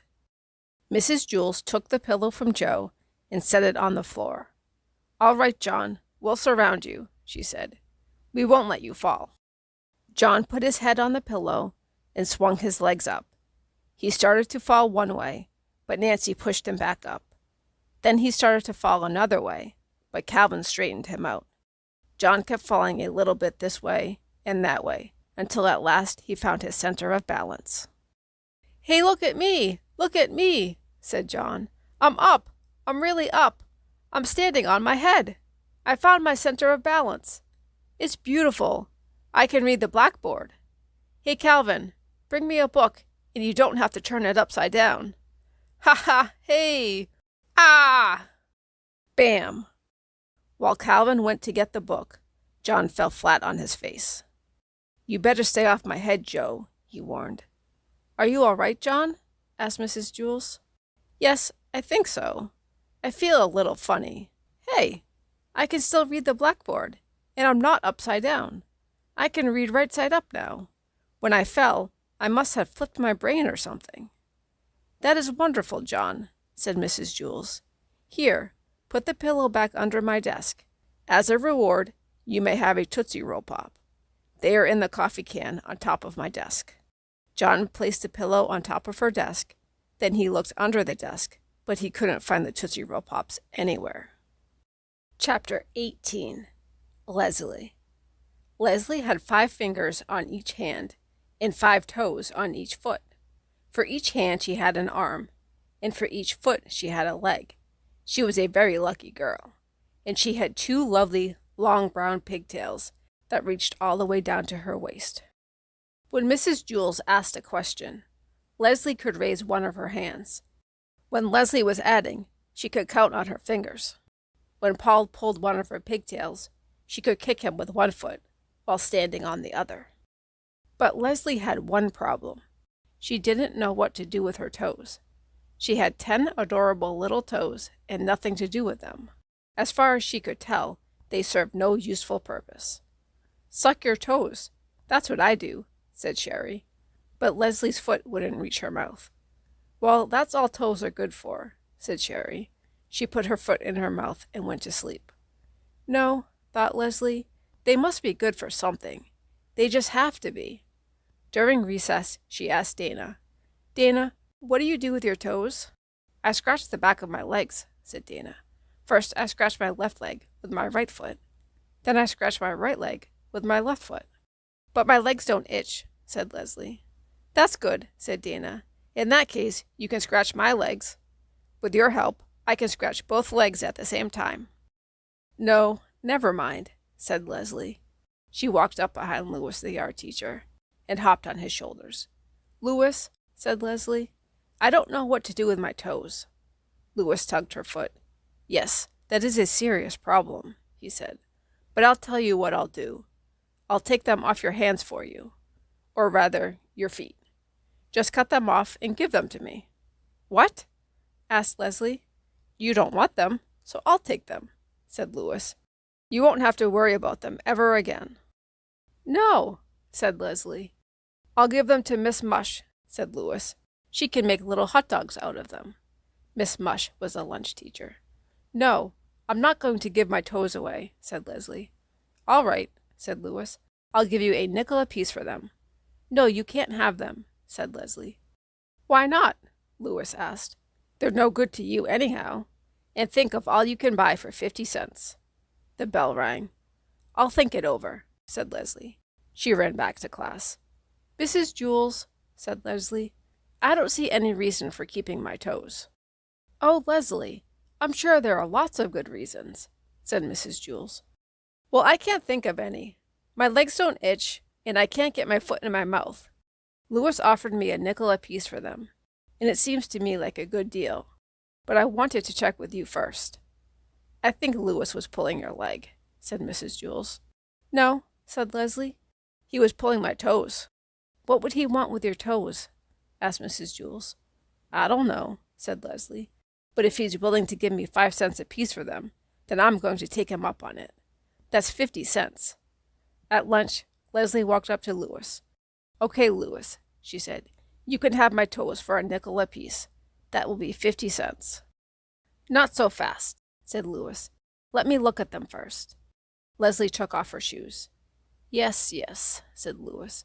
The big ones are good, and the ones next to them. But the most I'll give you for the rest of your toes is 3 cents each. Leslie was furious. 3 cents each? You told me 5 at recess. I'll give you 5 cents for the big ones. But just look at that scrawny little runt of a toe on the end there. You're lucky to be even getting 3 cents for it. I think you're getting a darn good deal. I happen to like that toe, said Leslie. Fine then, said Louis. Keep it. I'll just take the 2 big toes. We'll call it square. He reached in his pocket and pulled out a dime. Nothing doing, said Leslie. Those toes are sold as a set. It's either all 10 for 50 cents or no deal. What am I going to do with just 8 toes? Then forget it, said Louis. I'm not going to give you a nickel for those scrawny little end toes. Fine, said Leslie. No deal. My toes will still be here if you change your mind. She turned and walked toward the hopscotch area. Wait a second, Louis called. I'll give you $1 each for your pigtails. Leslie turned around and looked at him with fiery eyes. Cut my hair? She exclaimed. Are you crazy? Chapter 19. Miss Zarves. There is no Miss Zarves. There is no 19th story. Sorry. Chapter 20. Kathy. Kathy doesn't like you. She doesn't know you, but she still doesn't like you. She thinks you are stupid. In fact, she thinks you are the stupidest person she doesn't know. What do you think of that? She also thinks you're ugly. As a matter of fact, she thinks you are the ugliest person she doesn't know. And she doesn't know a lot of people. She doesn't like the people she knows either. She hates everybody in Mrs. Jewls' class. She did like one member of the class. She liked Sammy. She thought Sammy was funny. Sammy was a dead rat. But Kathy has good reasons for not liking any of the children she knows. She doesn't like DJ because he smiles too much. And she doesn't like John because he can't stand on his head. Kathy once had a cat named Skunks, She liked skunks, but she was afraid that skunks would run away. "You have nothing to worry about, Kathy," said Mrs. Jewls. "Skunks won't run away. Just be nice to him and feed him and pet him, and he won't run away. He may go out and play, but he'll always come back." "No, you're wrong, Mrs. Jewls," said Kathy. "What do you know? He'll run away." So Kathy kept Skunks locked up in her closet at home. She never let him out, and sometimes even forgot to feed him.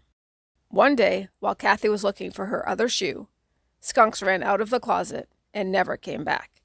"You said he would come back, Mrs. Jewls," said Kathy. "He never came back. You were wrong. I was right." That was why Kathy didn't like Mrs. Jewls. "The next time I get a cat, I'll kill him. Then he'll never run away," said Kathy. Then there was the time that Dameon tried to teach Kathy how to play catch. Dameon said, "When I throw you the ball, Kathy, try to catch it." "I can't catch it," said Kathy. "I'll just get hurt." "You won't get hurt," Dameon insisted. "Just watch the ball." He tossed it to her. But Kathy knew she'd get hurt, so she closed her eyes. The ball hit her on the cheek. It hurt. Kathy began to cry. "You were wrong," she sobbed. "I was right." That was why Kathy didn't like Dameon. Allison believed that if you are nice to someone, then they'll be nice to you. So one day she brought Kathy a cookie. "I don't want your ugly cookie," said Kathy. "It probably tastes terrible." Allison said, "No, it's very good. I made it myself." Kathy said, "If you made it, then it must stink. You can't cook. You're too stupid." She just put the cookie in her desk, along with her pencils, crayons, and books. 3 weeks later, Kathy was hungry. "All right, Allison," she said. "I'll try your stupid cookie." She took it out of her desk. It was covered with dust. She bit it. It was hard and tasted terrible. "See," said Kathy, "I was right." That was why Kathy didn't like Allison. Yes, Kathy had very good reasons for not liking anybody she knew. But she also has a good reason for not liking you. And she doesn't even know you. Her reason is this. She knows that if you ever met her, you wouldn't like her. You don't like Kathy, do you? See? She was right. It's funny how a person can be right all the time and still be wrong. Chapter 21. Ron. Ron had curly hair and little feet. "I want to play kickball," he said. "You can't play," said Terrence. "Get out of here," said Deedee. "Scram," said Jason. "I want to play kickball," said Ron. "Well, you're not playing," said Terrence. "Beat it." Ron stomped across the playground to the hopscotch area. Jenny was playing hopscotch with Lewis.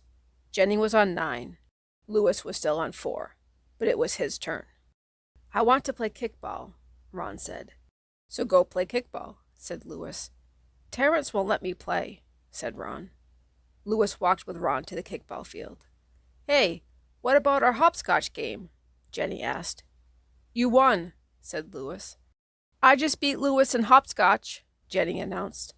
Leslie, Rondi, and Allison flocked around her. "Hey, Lewis," Dameon shouted. "Do you want to play kickball?" "All right," said Lewis. "Ron and I will both play." "No," said Terrence. "Ron isn't playing." "Anyone who wants to play can play," said Lewis. "No, he can't," said Terrence. "It's my ball." "It isn't your ball," said Lewis. "You gave it to me," said Terrence. "I gave it to you to share," said Lewis.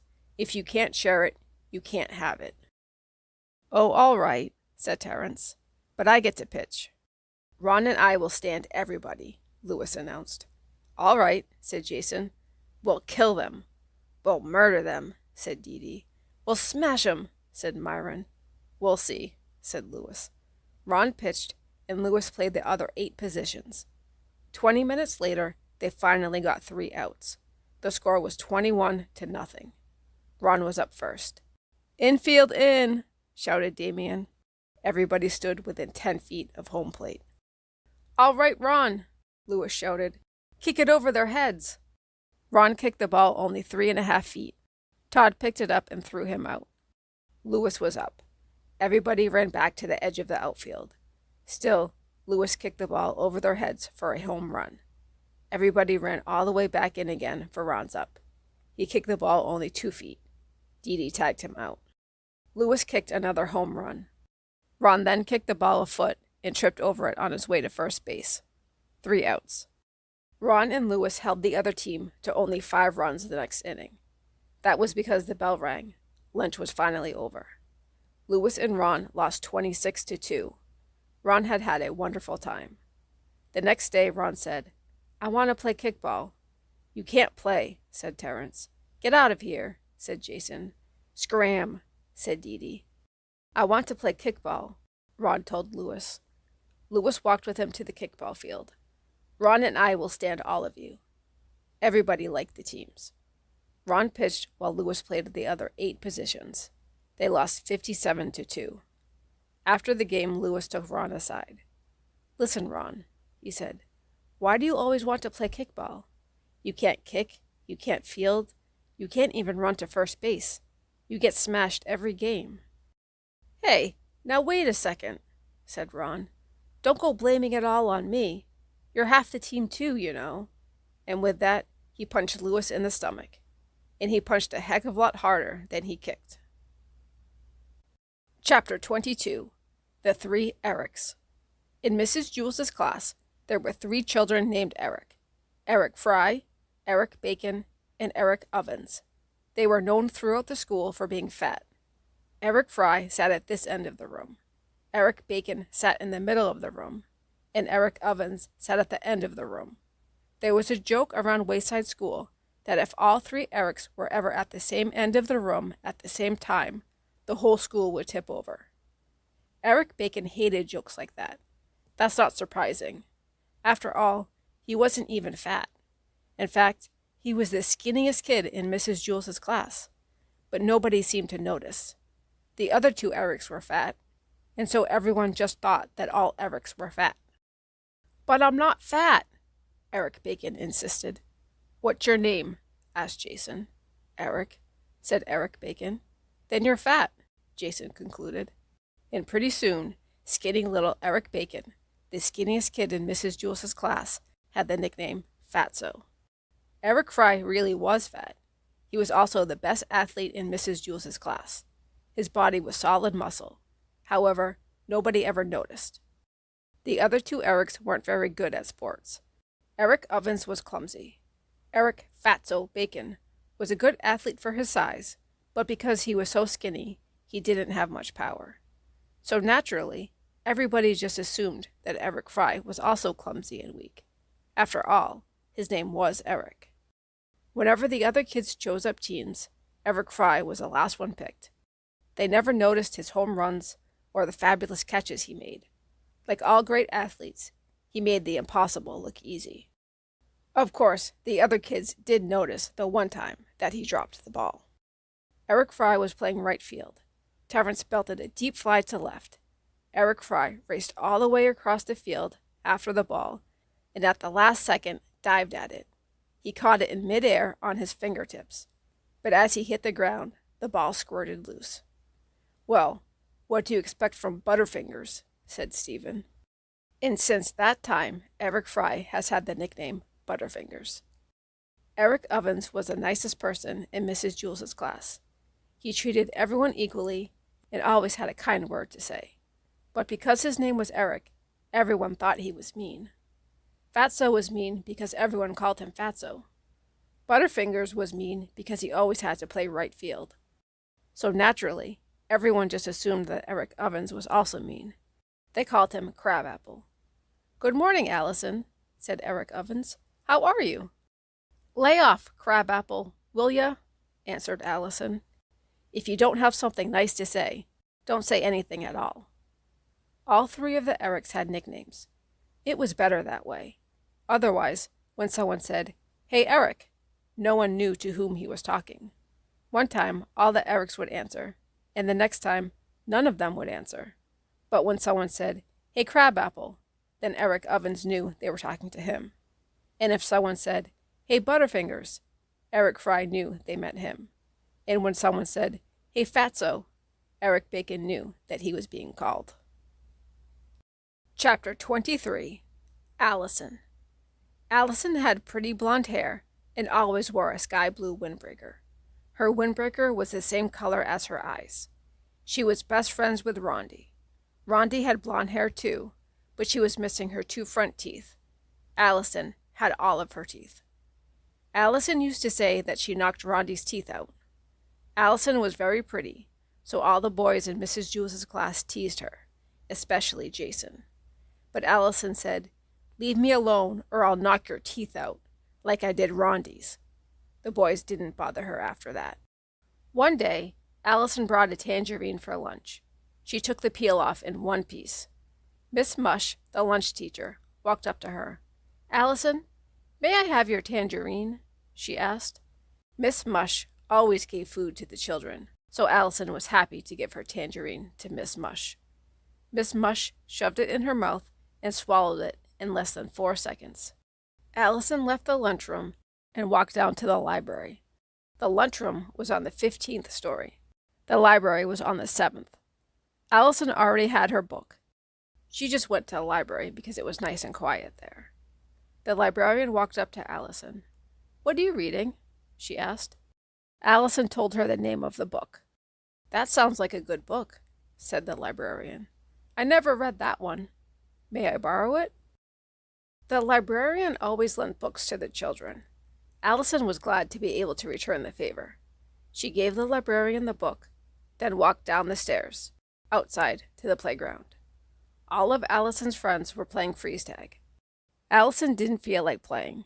She reached into the pocket of her sky blue windbreaker and took out a tennis ball. She bounced it a couple of times on the ground. Lewis came up to her. "Hi, Allison," he said.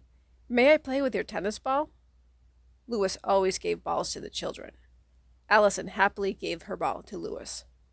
Lewis threw the ball all the way to the other side of the playground. Then he went chasing after it. Allison didn't feel like doing anything. Jason ran up and tagged her. "You're frozen," he said. "Get out of here before I knock your teeth out," said Allison. Jason shrugged his shoulders and left. Allison went back inside and up the 30 flights of stairs to Mrs. Jewls' room. The lunch period wasn't over yet, but Allison didn't feel like doing anything else. She had given her food to the lunch teacher, her book to the librarian, and her ball to the yard teacher. She went inside her classroom. Mrs. Jewls was there. "Oh, Allison, I'm glad you're here," said Mrs. Jewls. "I'm having trouble with an arithmetic problem. Maybe you can help?" "Sure," said Allison. Mrs. Jewls always helped the children with their problems. Allison was happy to help. "How do you spell chair?" asked Mrs. Jewls. "Chair," said Allison. "Yes, that's right," said Mrs. Jewls. "I knew it wasn't Chare, but I couldn't remember what it was." "That's not an arithmetic problem," said Allison. "That's spelling." "Yes, you're right again," said Mrs. Jewls. "I always get the two mixed up." The bell rang. The lunch period was over. Allison could hear the other children running up the stairs. "Allison," said Mrs. Jewls, "you learned a very important secret today, and I don't want you to tell any of the other children, not even Rondi." "What was that?" asked Allison. She didn't even know she had learned a secret. She loved secrets. "You learned that children are really smarter than their teachers," said Mrs. Jewls. "Oh, that's no secret," said Allison. "Everybody knows that." Chapter 24. Dameon. Dameon had hazel eyes with a little black dot in the middle of each of them. The dots were called pupils. So was Dameon. He was a pupil in Mrs. Jewls' class. Mrs. Jewls was about to show the class a movie. She turned out the lights. When it was dark, Dameon's pupils got bigger. "Dameon," said Mrs. Jewls, "run downstairs and ask Lewis if he'd like to see the movie with us." Dameon ran down the 30 flights of stairs to the playground. He stepped outside as Lewis was hooking up a tetherball. "Hey, Lewis," Dameon called. "Do you want to see a movie in Mrs. Jewls' class?" Lewis rubbed his chin. "What movie?" he asked. Dameon shrugged his shoulders. "I don't know," he said. "I'll be right back." Dameon ran all the way back up the stairs to the 30th story. "Lewis wants to know what movie," said Dameon. "Does he want to know the name of the movie or what the movie is about?" asked Mrs. Jewls. I don't know, said Dameon. I'll ask him. Dameon raced back down the stairs and out to the playground. Louis, do you want to know the name of the movie or what the movie is about? He asked. The name, said Louis. Okay, said Dameon. Dameon hurried back up the 30 flights of stairs. He took the steps 2 at a time. He wants to know the name, said Dameon. Turtles, said Mrs. Jewls. Dameon turned around, took a deep breath, then ran back down the stairs. Turtles, Dameon told Louis. Hey, that might be good, said Louis. What's it about? I'm not sure, said Dameon. I'll find out. Dameon raced back up the stairs, but first he stopped to take a drink of water. What's it about, Mrs. Jewls? Dameon asked. Turtles, said Mrs. Jewls. Dameon rushed back down the stairs to tell Louis. Turtles, said Dameon. No thanks, said Louis. I don't like turtles. They are too slow. Dameon lowered his head and slowly walked up the 30 flights of stairs. His legs were sore, he could hardly breathe, and his side ached. By the time he got to Mrs. Jewls' class, the movie was over. All right, class, said Mrs. Jewls. I want everybody to take out a piece of paper and a pencil and write something about turtles. Dameon had missed the movie, but he still could have written something about turtles. Turtles are too slow. But now he couldn't find his pencil. It just wasn't his day. What's the matter, Dameon? Asked Mrs. Jewls. I can't find my pencil, said Dameon. Class, Dameon's pencil is missing, Mrs. Jewls announced. What did it look like, Dameon? She asked. It was long and yellow, said Dameon. It had a black point at one end and a red eraser at the other. I found it, said Todd. Here, by the blackboard. Yes, that's it, said Dameon. No, here it is, in the corner by the wastebasket, said Crabapple. Maybe that's it, said Dameon. Here it is, said John. It's been in my desk the whole time. No, here it is, in my hand, said Joe. I found it, said Rondi. Here it is, said Allison. I have it, laughed DJ. I found it, said Myron. Which one is yours, Dameon? Asked Mrs. Jewls. Dameon studied each pencil. They all look like mine, he said. Fortunately, at that moment, Louis walked into the classroom. He handed Dameon a pencil. You dropped this when you were telling me about the movie, said Louis. Thanks, said Dameon. Okay, class, said Mrs. Jewls. So that we have no more mix-ups, I want everybody to write his name on his pencil. Dameon spent the rest of the day trying to write his name on his pencil. Dameon's pencil couldn't write on itself. It was just like his beautiful hazel eyes with the black dots in the middle. They could see everything except themselves. Chapter 25. Jenny. Jenny came to school on the back of her father's motorcycle. She was late. Wayside School began at 9 o'clock. It was almost 9:30. She kissed her father goodbye and raced up the 30 flights of stairs to Mrs. Jewls' room. I'm sorry I'm late, Mrs. Jewls, but my father's motorcycle lost a... There was nobody there. The room was empty. Hello? Hello? She cried. Mrs. Jewls? Dana? Todd? Anyone?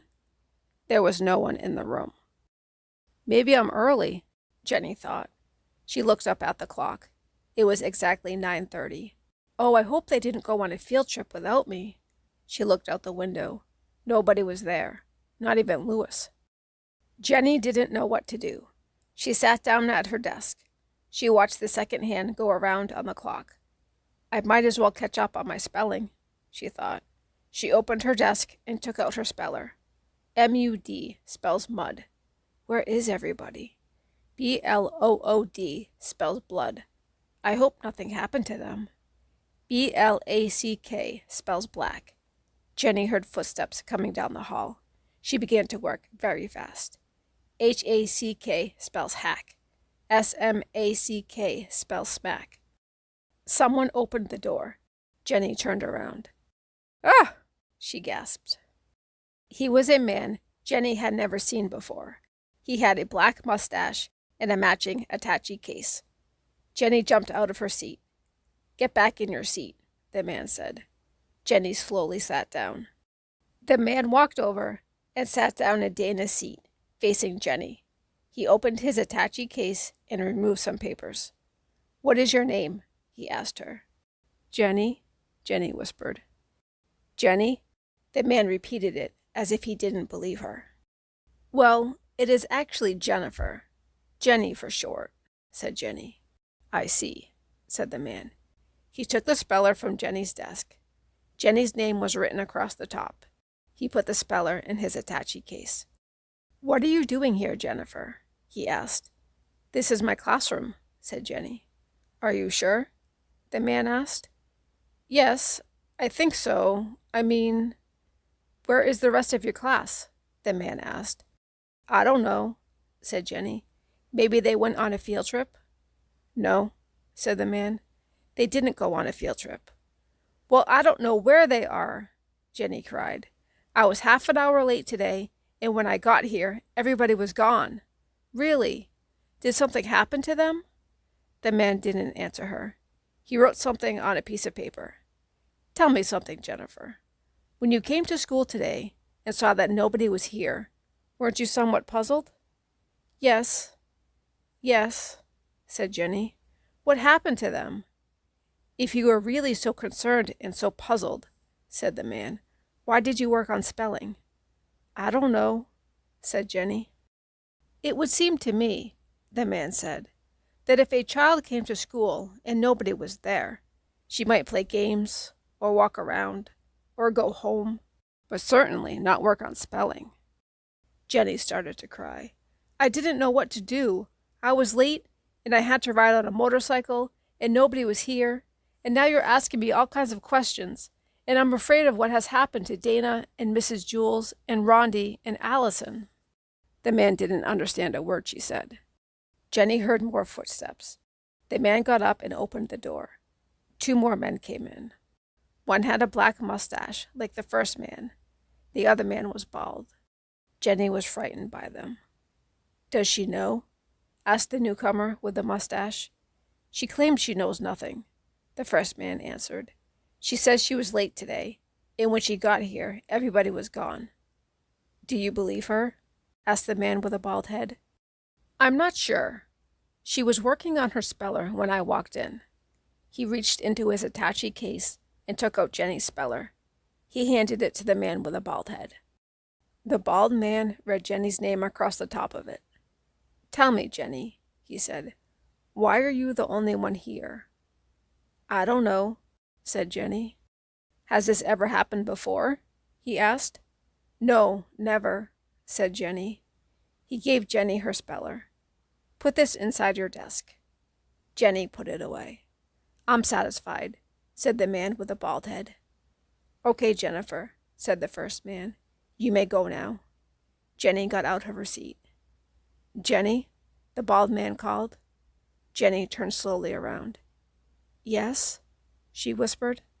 "Next time, don't come to school on a Saturday." Chapter 26. Terrence. Terrence was a good athlete, but a bad sport. Rondi and Allison were playing 2-square with a red ball. "Can I play?" asked Terrence. "No," Allison replied. "You have to let me play," Terrence said. "Lewis says we have to share the balls." "Well, we're not sharing with you," said Allison.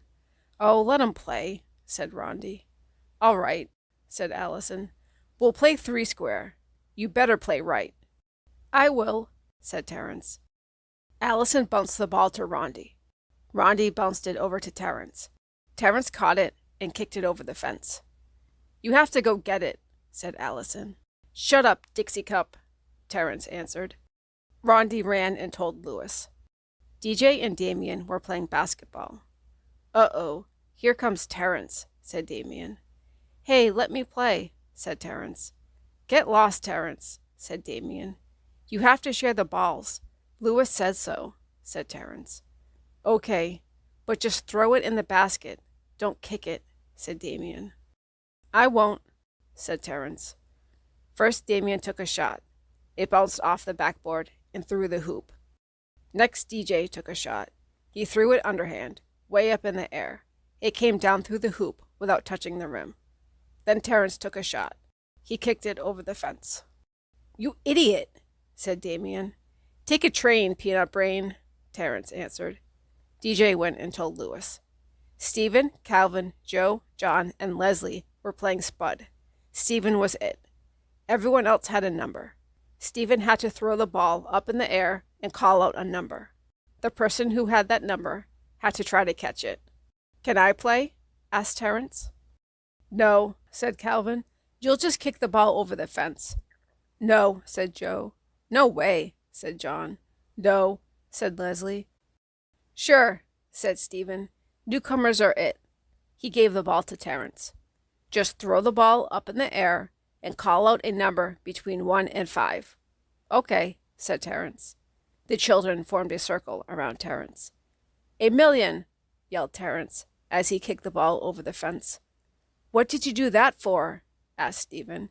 Eat a frog, warthog, said Terrence. Stephen ran and told Lewis. Terrence looked around. There was nothing to do. There were no balls left. Lewis walked up to him. He was followed by Allison, Rondi, Dameon, DJ, Stephen, Calvin, Joe, John, and Leslie. What's the matter, Terrence? Asked Lewis. There are no balls, said Terrence.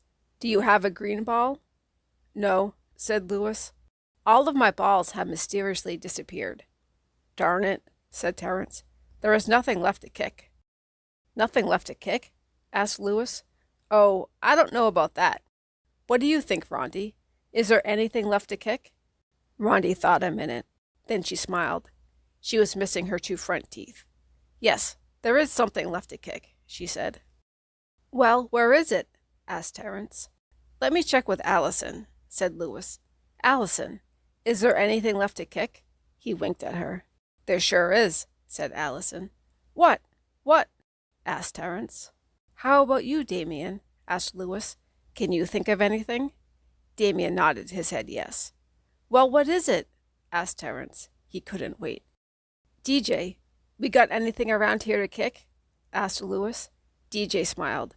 Yes, we do, he said. Give it to me, Terrence demanded. I don't know if I should, said Lewis. What do you think, Calvin? Should I give it to him? I think you should, said Calvin. You heard Calvin, said Terrence. Give it to me. Not so fast, said Lewis. Leslie, should I give it to him? Oh, yes.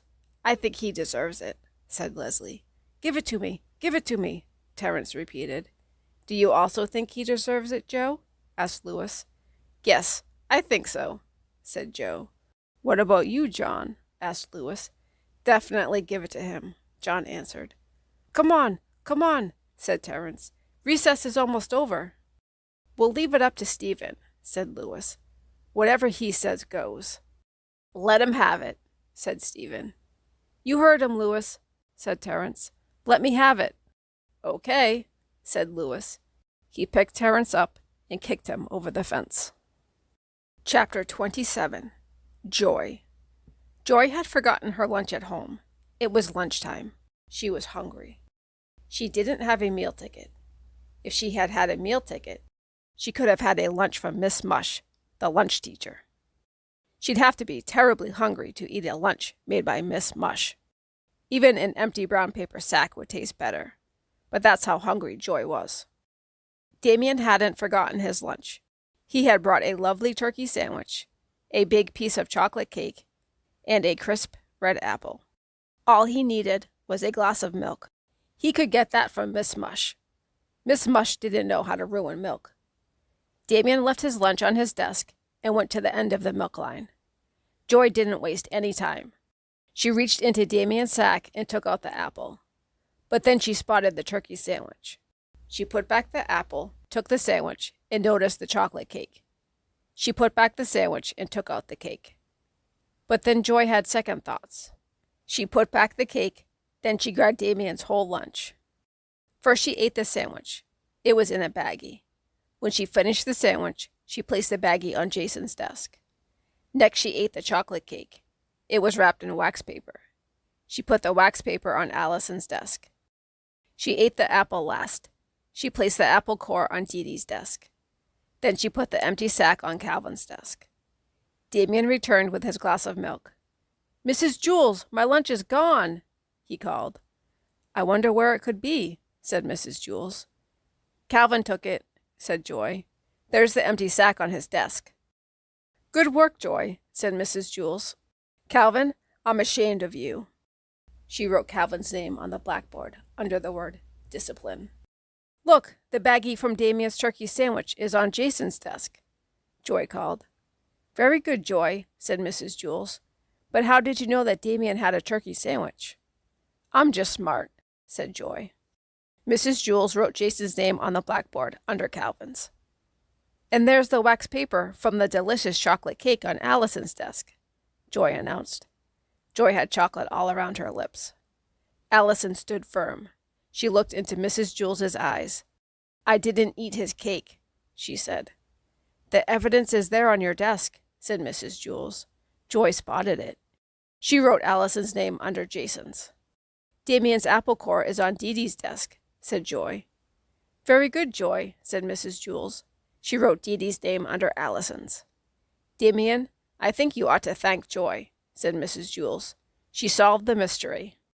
Thank you, Joy, said Dameon. Just then, Louis the art teacher walked in.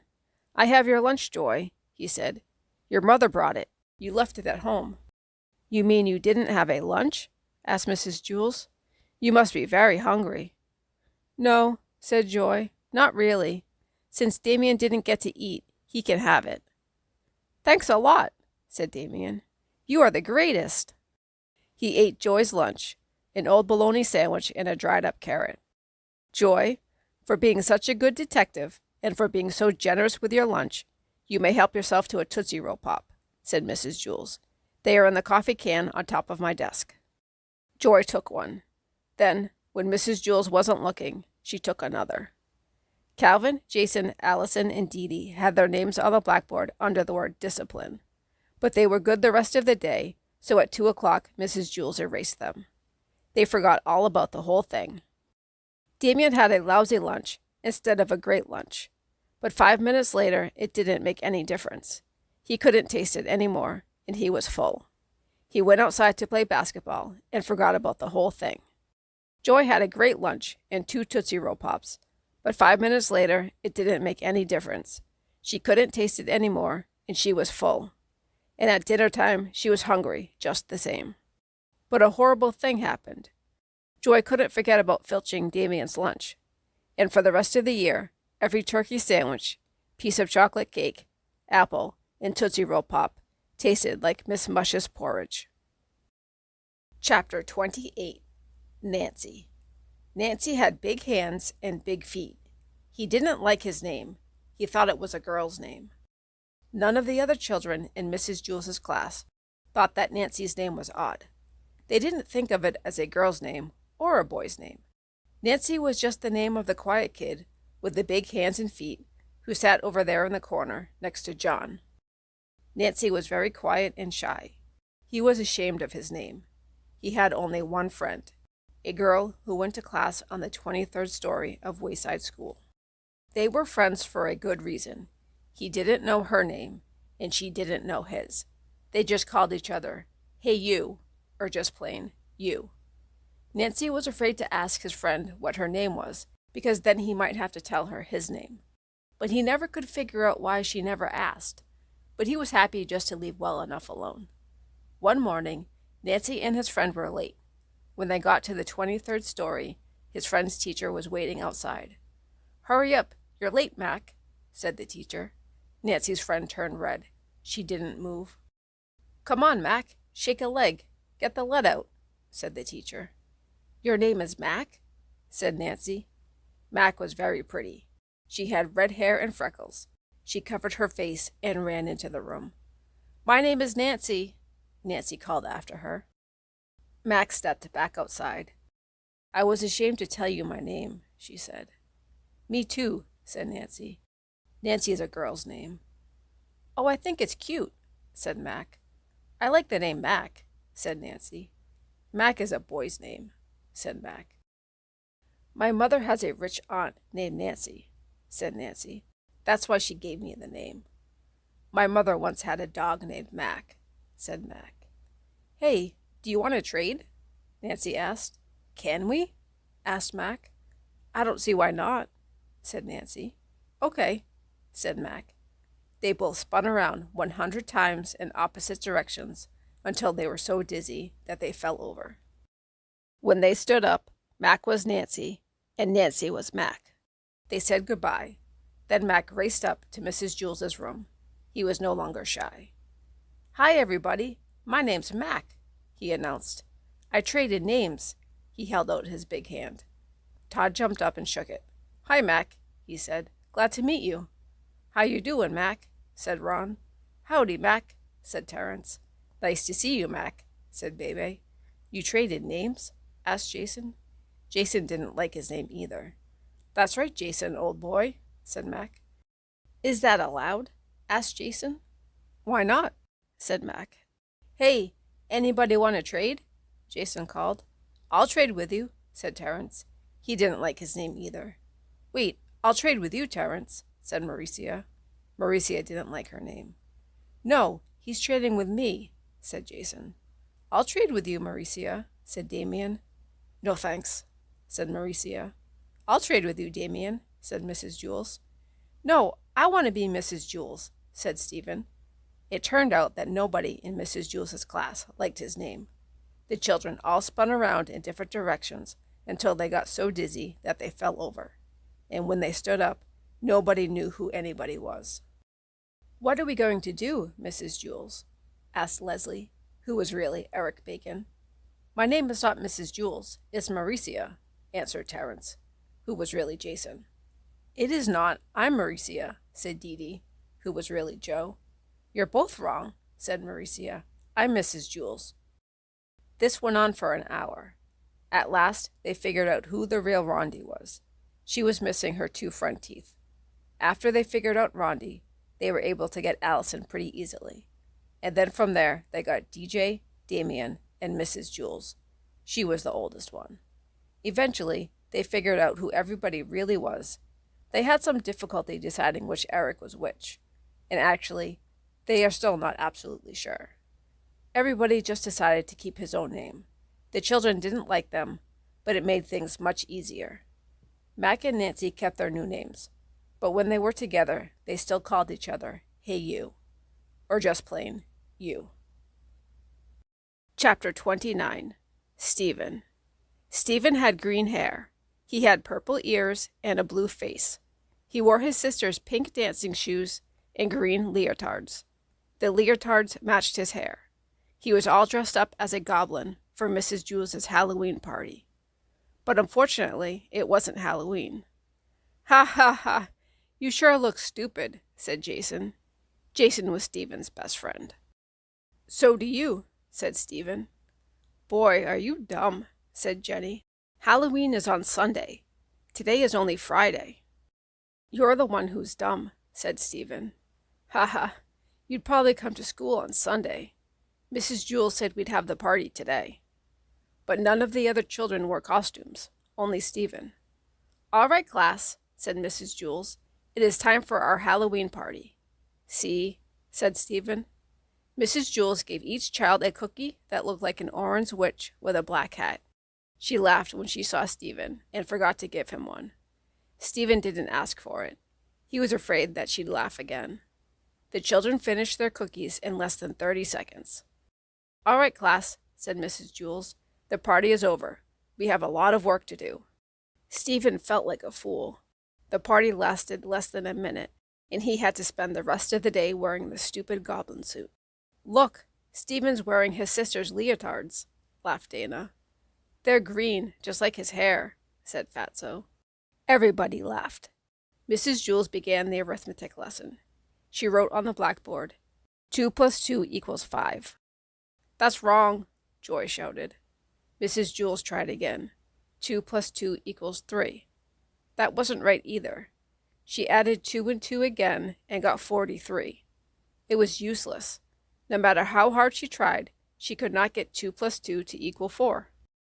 I don't understand it, she said. They've always equaled 4 before. Suddenly she screamed. The chalk turned into a squiggling worm. She dropped it on her foot. Then all the lights went out, and the blackboard lit up like a movie screen. A woman appeared on the screen. She had a long tongue and pointed ears. She stepped off the screen and into the classroom. It was the ghost of Mrs. Gorf. Mrs. Gorf ran her fingernails across the blackboard. "Trick or treat, you rotten kids," she said. "Now I'll get even with every last one of you.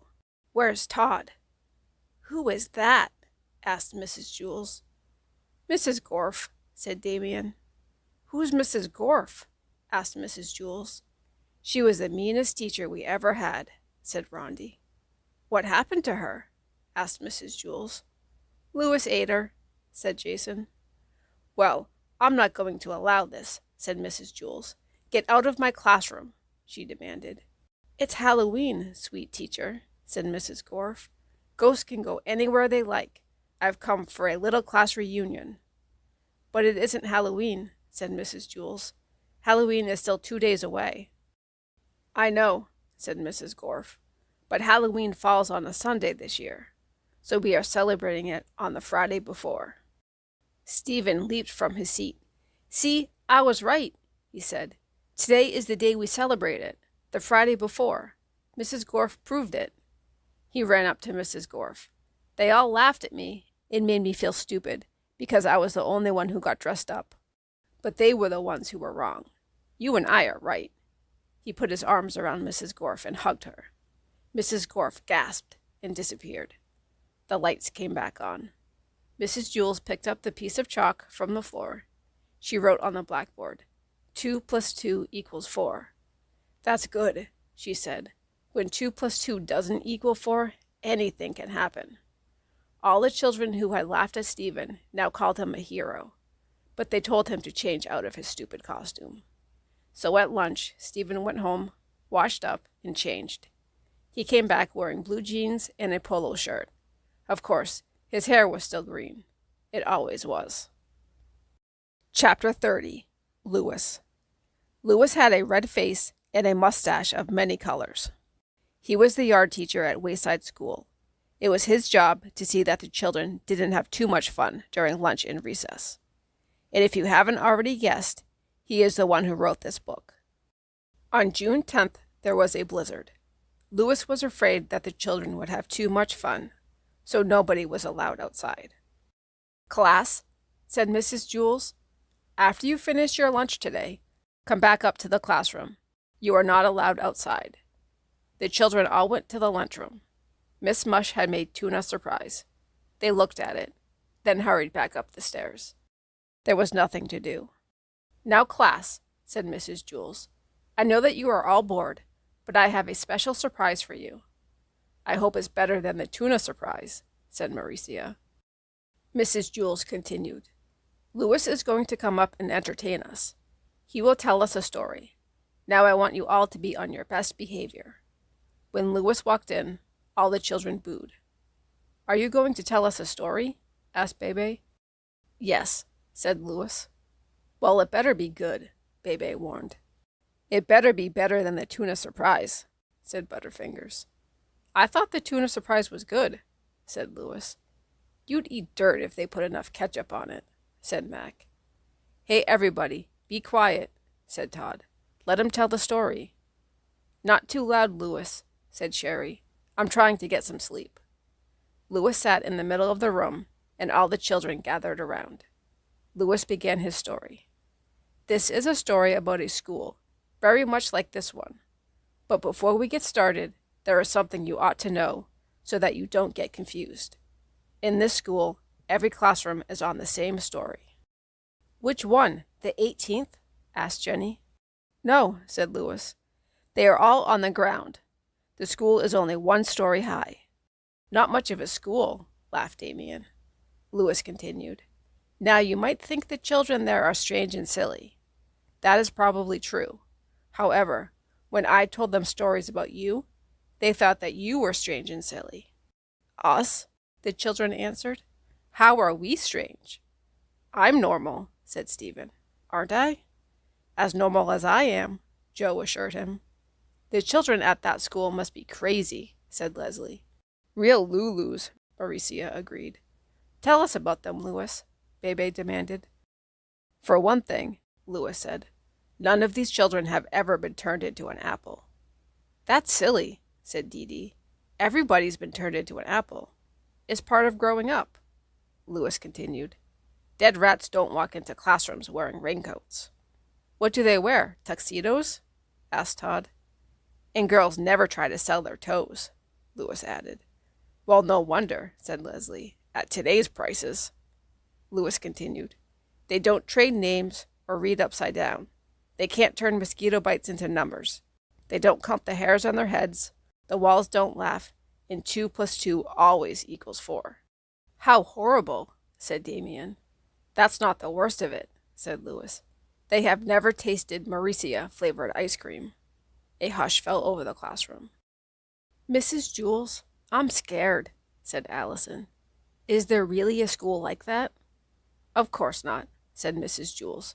Lewis was just telling a story. It was a good story, said Leslie. I thought it was stupid, said Kathy. I liked it, said Rondi. It was funny. Mrs. Jewls said, Lewis, it was a very entertaining story, but we don't really go in for fairy tales here. I'm trying to teach my class the truth. That's all right, said Lewis. I have to go down to room 29 now and tell them a story. He started out the door. Class, said Mrs. Jewls, let's all thank Lewis for his wonderful story. Everybody booed.